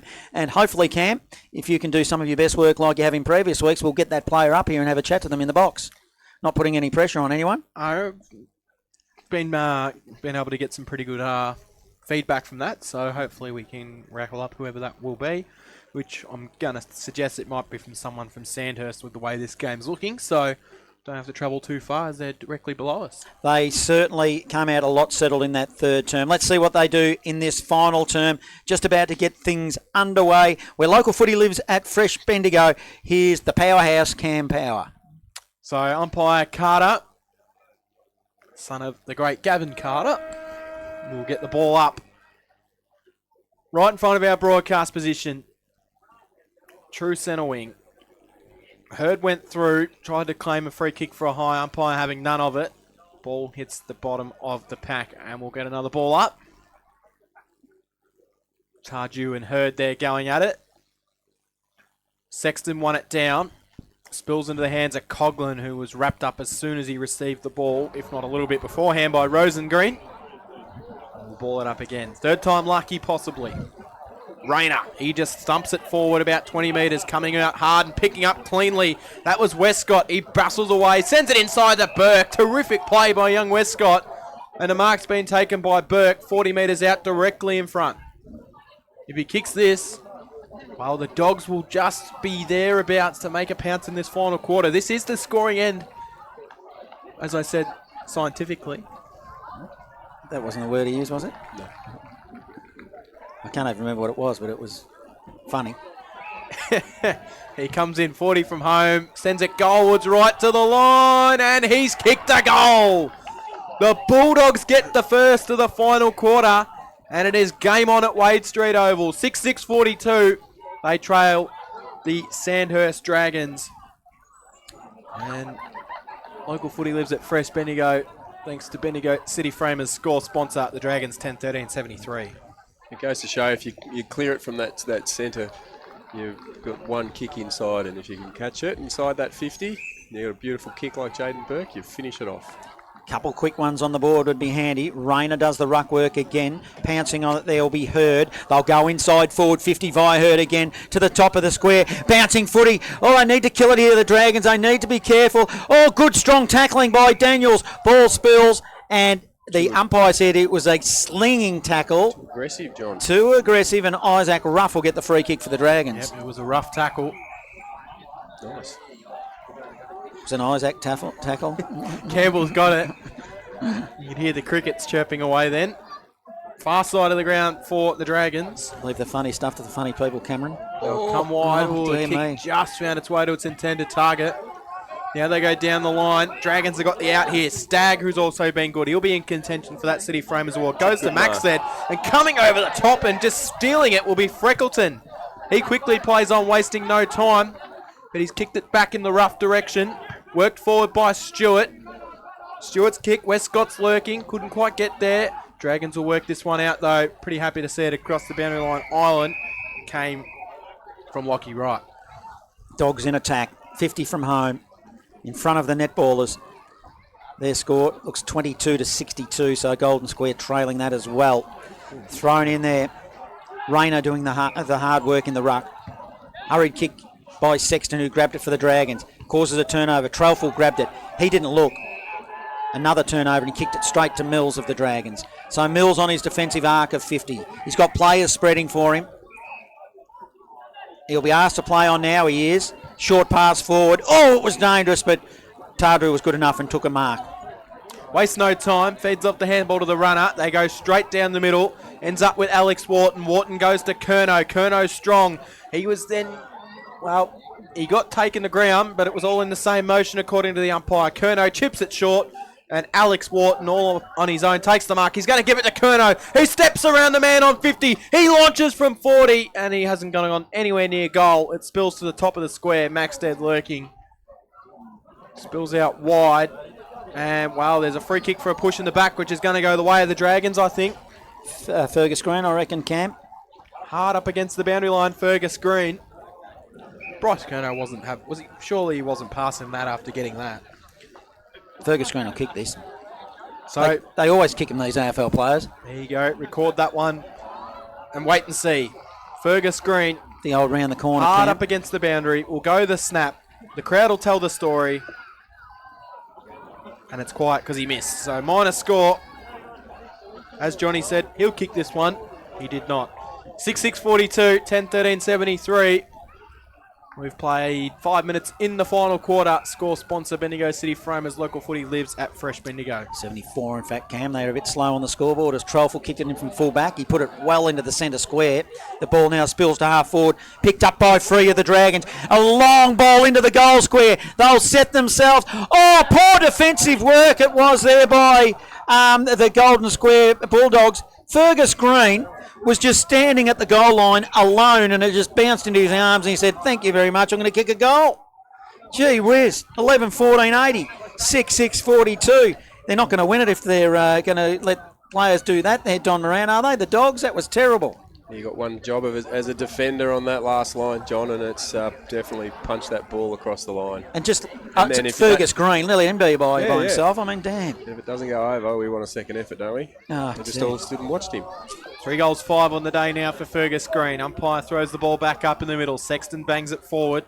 Going through will be Eaton for the Dogs. Couldn't quite get it, but it was a real momentum-killing goal, that one. Rayner's got it. Pounced upon as soon as he received the ball taken to ground. And Golden Square play taking a little bit of time to get back up is Macy Eaton. As good as Golden Square have been, that was the most disappointing part of the game, that part then, when Fergus Green was allowed to do that. That was just rubbish defensively by the Dogs. Obviously nothing wrong with Eaton as he barrels in hard and gets the footy, sends a high ball forward. Dragons should have the numbers at the drop of the ball. It's going to be work forward. Trelfall tried to claim the mark, wasn't 15 metres. He then kicked it forward, but it was smothered by Coughlin. Coughlin got it, wheeled it inside forward 50. Oh, mark dropped on the last line defence for the Dogs. That might have been James down there. A mark he probably should have held. He'll be disappointed. In fact, I think it was Carter that dropped that one. And we'll get a ball up just inside forward 50 for the Dragons. So it'll be Coe that wins it for the Dogs. Trelfall has dealt with as he offered support. And it'll be a stoppage hard up against the boundary line. So they're in attack here, Sandhurst. They better be on the game defensively, the Dogs, compared to what they were a couple of minutes ago when Fergus Green kicked that goal. It's a hurried kick out of the pack, ends up with Freckleton. And he handballed it through the points. I reckon he was looking for Trelfall and he wasn't watching, and it was put through for a rush behind. 11-15-81, 6-6-42. Dogs labouring here. Early stages, final term. Local footy lives at Fresh Bendigo. So brought in by Trelfall. Free. Couldn't quite take the mark. Spills off hands. Going through for the Dogs will be Holt. Spills out. Hurd. Picked it up. Dragons go wide again. A little tap down. Westcott gave it off to Hurd. Hurd broke one tackle, broke the second, then fires handball. Was looking for Trelfall, but it went 10 metres high and not very far forward. Dragons will turn it over. Tarju to Curnow. Couldn't quite fingertip it. Spills into the hands of Eaton, who's tackled by Curnow, and the umpire says we'll ball it up. Right on the paint of 50. Dragons in attack. Square did ask a couple of questions early in the quarter, but the Dragons have responded nicely. Unable to take the possession cleanly was Pelprat. Curnow dives in after it. Hurd threw his head back like he was trying to claim himself a free kick. Wasn't coming. We'll get a ball up. Well, we've got the close one today. It's the only one. And we thought that they might have been challenged a bit here, the Dragons, at half-time, and it just hasn't eventuated, as the Dogs will win it now on the wing. In fact, it'll be out of bounds. This is a good bit of defensive play by Jake McLean. It's more so across half forward for Sandhurst. Kicking to the Maple Street end. Umpire throws it in. Connor Sexton probably won it from Daniels on that occasion. Trying to burst through was Eaton, who's been the Dogs' best in my mind. And we'll have another stoppage. So ball up, right half forward. Sandhurst in attack. Carragher received. Handballed it to Tardrew. By hand gave it to Hood. Dragons will go forward again. Good strong mark. Won't be paid by Coe, or will it be? It is for the Dogs, and Dogs will release. So Coe goes across the ground, but the kick was an absolute shocker. And I say shocker because if we were playing AFL, it would have been insufficient intent, I reckon, Don. Yeah, they would have paid that one for sure. Jeez, it didn't have much on either, though, so maybe, yeah, definitely on that deliberate end, I think, for sure, because he didn't have much to kick it to. You see sometimes, you know they're not intending it to be, but when the kick's that bad and there's no one in the vicinity, Dogs will work it out of defence off the clearance. Kick went high, no one able to really get on the end of it. They'll find a way through. Rosengreen got it, banged it forward. Found its way into the hands of Strosh. Good mark by Strosh, who's about 80 from home. He has to hold up and wait for the cavalry to get forward. He sends it inside forward 50. Good kick, mark taken. Good bit of play that from Jack Sampson. The late inclusion, who hasn't seen too many chances today, but he's going to get an opportunity at 25 out directly in front. Of course, the late inclusion for Ricky Monty, who went out early this morning when he was announced he'd be playing for the Essendon VFL team this afternoon. And when that happens, that presents an opportunity. And that player is Jack Sampson. 25 metres out, directly in front. Can he deliver? On the right. He does. So the Dogs get their 8th goal of the contest. And a much-needed goal at that. They're still within some sort of striking distance if they're able to kick 2 quick ones. At 7-6-48. Playing Sandhurst 11-15-81. Not sure I'm really a fan of those scoreboard animations. They change the score, then do the animations. You think they do the animations, then change the score, wouldn't you, John? All right, no, Cameron, you're overthinking this, I think. Well, you're bored with the footy? No, it's caught me out a couple of times now. I just thought you weren't good at maths. In the middle. Let's do it all again. You think about that while I'll call the footy. Daniels has gone in the middle for the Dogs. Also is Burke, the skipper. Shoveled ball over the top, Tardrew. Goes to half forward. And a free kick might be given to Perez. It is. For too high. So Perez is on half forward for the Dragons. He's got a lead and honours it. And Fergus Green, they just let him do it. Just no one pick him up, Don. No one. Just let him do what he wants. There was just no body contact, wasn't there? He just led up and did what he wanted. Led to the space. You've got an AFL player out there, well, it's just out of the game, and they're just watching him. You'd think they'd get a little bit more attention, wouldn't you? Go and give him a knuckle or something. When I say that, a knuckle, not like the old days. You know, well, yeah, what you said, some body on. Don't know what you're talking about. Gee. Let's see what he does with this footy. I reckon he'll kick it. I said that before, but he's directly in front this time. I'll tell you, he's lucky.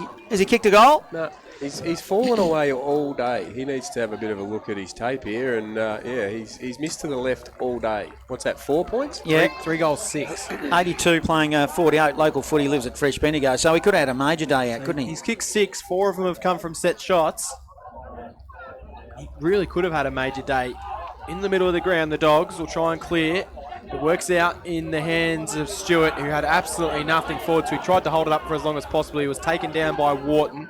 Ruff got it, sent it forward, found its way to Hood. Hood to Tarju. Those two combining have been absolutely superb for the Dragons. Inside 50, Curnow on the lead, takes the mark. Well above his head, 40 metres out, directly in front. And I reckon Hood and Tarju will be in contention for that Bendigo City Framers Best on Ground award this afternoon, once we announce that after the game. Our sponsor, a great sponsor there, Cam, isn't they? Aren't they? Terrific award too, $100 voucher towards any frame. So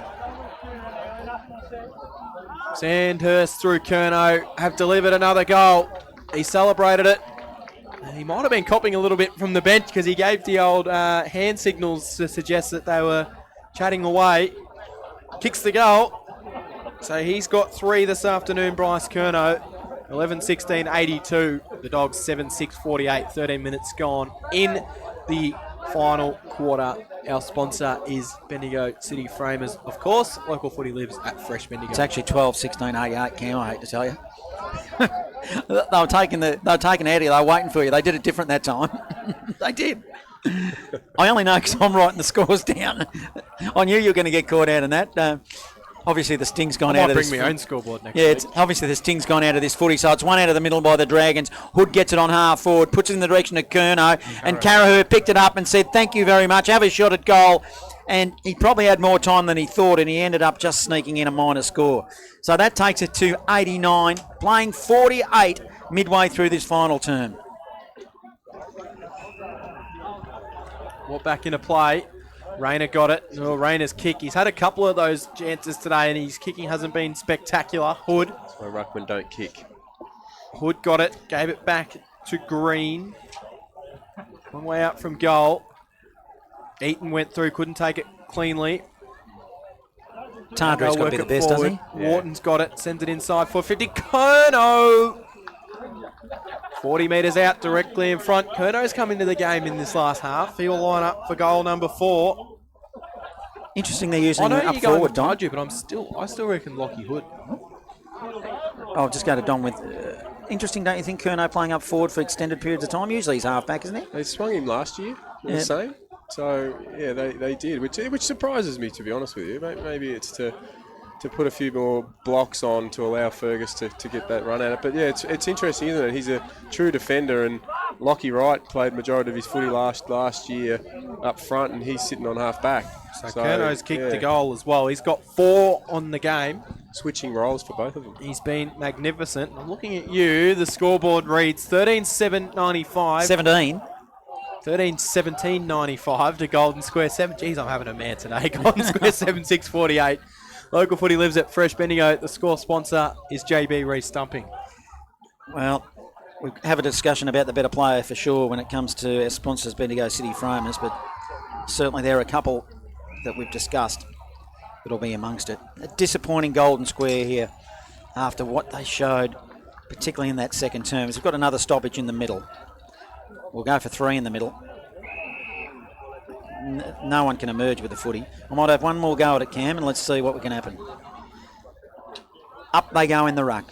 Smack bang in the middle. Whistle. Non-officiating umpire gives a free kick, and it'll go to Dylan Hurd of the Dogs. So Dylan Hurd will load up a high ball inside 450. Stewart's found himself out here. Kick didn't quite carry. Connick, clever tap. Found its way to Ireland. Ireland's handball will be chopped off by Westcott. He's then taken over the boundary line by Connick. Perfect bit of athleticism, though, to tap that ball forward. We'll get it thrown in. 60 from home.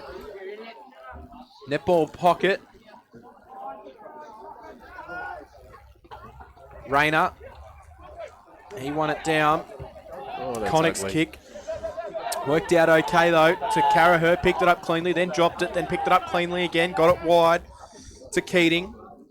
And his kick will be... On the full. I can't see that boundary line. It's right below us. But it'll be a free kick to John Coe, who, when he broke his toe, he was known as John Toe. True story. Now, the Dogs have won it into the middle. It's definitely gone out of it. Heat's gone out of the game now, hasn't it? Thomas's kick is smothered. Nursery rhymes. Wilkinson gives it to McLean in the middle for the Dragons to half forward. It'll be a turnover. It'll be the Dogs. On the end of a series of handballs was Daniels. Daniels will now go to the top of 50. Good mark was Campbell. Again, they're shooting it around the back half. Ireland goes to Sexton. Sexton went to Mills. Mills short pass, and he hits up Keating. Keating's got it, centre wing. Right in front of us here in our broadcast position. His kick goes down the line. Curnow, the intended target, used the body nicely and watched the flight of the ball to land on his chest. He marks 55 from home. Curnow will load up to the hot spot. Wants a fly. Is he going to get one? He is! Mark not paid. Spills to ground. Green was lurking. Couldn't quite take it. Ball spills. Umpire says we'll ball it up. But Johnny, not joking. When Johnny Coe hurt his foot, broken his toe, he come to train and they all started calling him John Toe on the Tuesday night. I thought we'd left that behind, Cat. Oh, no, but you guys thought I was making that up. That is a true story. Yeah, it wasn't funny the first time. Yeah. Geez, I hope we get a close game next week. Ball up inside forward 50. Battling hard in there was Rosengreen. Umpire crosses his arms and says we'll ball it up. Right. Is there any other names there, Cam, that you can put a little rhyme to? Have a look through, mate. Well, I'd have to make them up. With that one, I wouldn't be making up. I don't know about that. As the ball spills into the pocket, and it'll be a ball in. So the Sting well and truly, and I wasn't making jokes when I said, let's get a close one. Next week we've got the Indigenous game, which is Kangaroo Flat versus Castlemaine. Potentially that has got... Both teams would be thinking they could win that game. They would, because every game we've done so far with involving Sandhurst or Gisborne or any of those teams, it's just a blowout every time. As Golden Square will win it out of the back half, but it's kicked straight to Rough of the Dragons. Rough, short pass forward. Keating receives. Keating plays on from half forward. He'll slam it long. He didn't really look. In fact, he didn't look at all. And it bounces, and the wrong side of the point post. So it's out of bounds for a ball in. As it's 48 playing 95, Cam. And we're looking for the finish line in this one. Yes, as are Golden Square and now Sandhurst are just in that mode of no injuries in the last few minutes here. Coming down, Daniels tried to take it out of the ruck. Rosengreen's kick was smothered. Just fell wide. It's taken away there by Carter. Spills out. Dragons back inside. Tarju's kick, and he could raffle off who he wants to pick. It's going to end up in the hands of Perez. But he had McLean or Wilkinson to pick from. And Perez was just that short option that takes the mark. 35 out directly in front. Golden Square defence caught out napping. Be interesting to see what Lockie Tardra's efficiency is. He doesn't waste it, does he?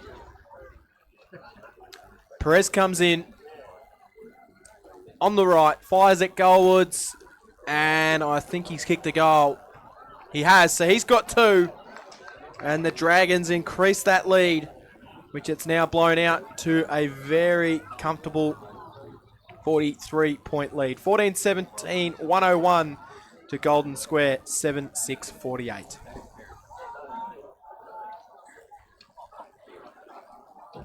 You done, Don? You done? Yeah, I'm just trying to have a look. When the game starts to sort of get out of your reach, you sort of still look for a little bit, don't you? And I just don't think it's there from Golden Square. They've just...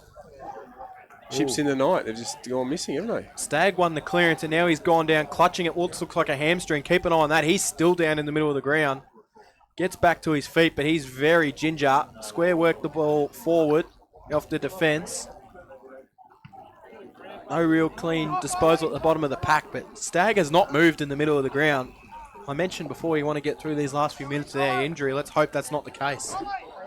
Trainer goes out to assist, but he's going to hobble forward, so he might be okay. Maybe just a bit of cramp, but it didn't look good the way he clutched at it, Don. That might have been a corky, I think, because he's up and moving. Working forward. Freckleton will come off defence for the Dogs. His kick was smothered. And we'll get a throw in. A bit disappointed in not a lot of fight in the dog right now. Don't you think? Probably a fair comment on this game that really have not challenged Sandhurst in the second half after what was a terrific first half, especially that second quarter. I just think if the Dogs can bring that full quarter intensity, they'll be a hard side to beat, but a young side, they drop away pretty quickly, don't they? Yeah, well, they've definitely shown plenty. Just definitely they've dropped off, and before when it started to get a bit tight, they were the team that stood up, but the leaders and the quality list that Sandhurst have got, they've started to take over. Ball bouncing around inside forward 50. No real clean possession. There's a big pack of players around this, and umpire letting them play it out, cross his arms. But the signs of modern footy is you look to the centre of the ground, and you've got 2 players on the opposite side of 50, and the rest all in that one half of the ground. There's congestion everywhere. Inside forward 50. Dragons will still find a way out though. It comes out. It's going to be a flying shot from Jake McLean, and he almost dobbed it too. Might have hit the post. It has. So 14-18 equals 102, and 7-6 equals 48. It's a 44-point margin. Bendigo City Framers local footy lives at Fresh Bendigo, thanks to our score sponsor. Just trying to get some Loddon Valley scores through, Cam. We haven't had many come through for a little while, so at all, really, have we? It is the 25th today, isn't it? It is. As the ball spills... Reconciliation round in the Loddon Valley today. As tomorrow's National Sorry Day as well, I think, something similar to that. Yeah, I saw a few clubs in the Indigenous jumpers of the Loddon Valley League. Strosh won the footy on half forward. He took a nice contested mark and he kicks it goalward. Bouncing, tumbling ball. And it just, at the last moment, bounced in the wrong direction. And they'll mop up here through right, the Dragons. Across to the opposite back pocket to McLean. One bounce, then handball. He's got Keating. Keating now, long 50-metre ball to the wing. Maxted, contested mark, was strong in the air. Will look inboard, goes corridor. Hood's the target, but kicked it to a one-on-one contest, and it'll be all tied up just across half forward for the Dragons. 102 playing 48, Cam, and hit the kill button, I reckon, because only a couple of minutes to go, as Rosengren wins it for the Dogs across half-back. Bouncing footy, goes towards the boundary line. They're labouring after it. It was a bit of a contest, but both players are happy to see it over the line. My sources tell me there's 3.5 minutes remaining. 3.5 minutes remaining in the Ron Best Memorial Cup, which will be retained by Sandhurst. They have the best award medal awarded out on the ground for Ron Best. They do. Too, I believe. It'll be interesting to see if they're in conflict with us, but this game's pretty well gone beyond what we expected. I'm a bit flat on Golden Square. I thought they'd be better than this today, as a contest forms on left half forward as Golden Square are an At the attack. end of the day, you did say a 6-goal margin. We're currently sitting at a 7-goal margin, Plus 8-goal margin. 9 goal they've kicked 18 behinds to 6, so we're getting towards the 10-goal margin, aren't we? Closer to, yeah. Yeah. As the ball's inside forward 50 for the Dogs, we'll have a ball up, and But Don's the maths teacher here, so. Well, that's the 7th time they've gone in. They've kicked 2 goals from it. well, if Fergus Green had kicked straight, it could have been nasty, couldn't it have been? Yeah, totally. Well, kick out of the pack has gone straight over the boundary. There's another one of those ones that we would say would get paid in AFL footy. Just kicking it out of the pack, no one looking. We'll get it thrown in. It just doesn't seem to be part of their rule book up here. Well, no, because that one was as clear as day as they come. Just kicked out of the pack, no one within a 10-metre vicinity. Maxted won it. Tarju got it, shrugged his way out of Tavik and gave it off to Keating. Keating runs down, finds Connick. Connick marks, Trelfall comes and holds the mark, goes back the 5 metres so he doesn't have to stand. Connick's kick will go inside, Coughlin bounced off his chest, Trelfall picked it up, was taken high by Coughlin, will get a ball. A free kick to the Dogs. Haven't mind his game at all.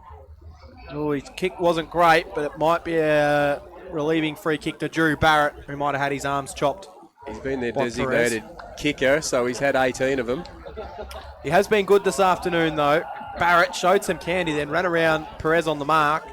Goes in the Rayner direction. Connick went back with the flight, couldn't take the mark. Maxted was there, he couldn't take it either. Picked up and sent forward by Rayner. Rayner's ball to hold free kick, which is going to go the way of the Dragons for Liam Island. And, well, you can see James Burke wasn't overly happy with that decision, but I think that one was there. Island will chip it into the back pocket. They'll clear it out through Alex Wharton. So Wharton now, he'll send it to the Maroney wing and spot up Wilkinson.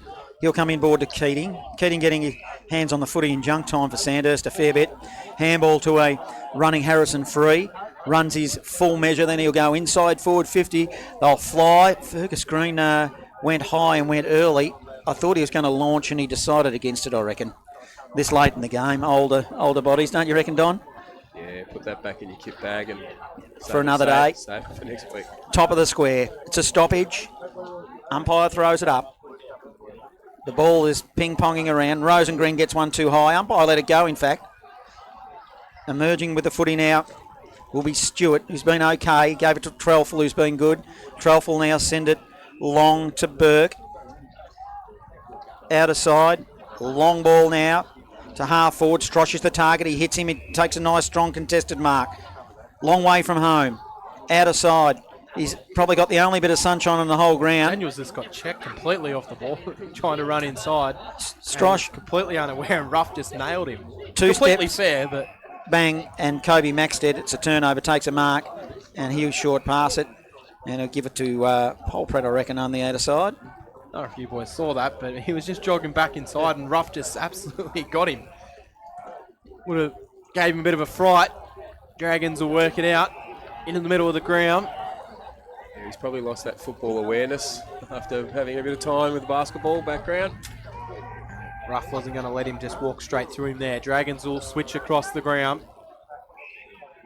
Got plenty of options, and here's Jack Keating. I'm going to call him the junk time specialist. He's been everywhere in the last 5 minutes of this game. Sends it down to Connick. Connick was strong above his hands and takes the mark. Will then send it over the top to Wharton. Nice kick finds Wharton. Wharton thought about playing on. Eventually he does. Goes looking for Kerno. It's a little bit of a grubby kick. Turnover. And the Dogs will bring it out through Burke. And he tried to be a little bit too cute with the kick for James, but it bounced rather awkwardly. Picked up and sent inside 50 by Connick. Trelfel happy to see it over the boundary line. He jumped back to be the man in front of Fergus Green. Sometimes you just got to kick the ball down the line and not try to be a little bit too cute, Don Moran. Yeah, I suppose Fergus has been a focal point, isn't it? So why wouldn't you go to him at the end of the day?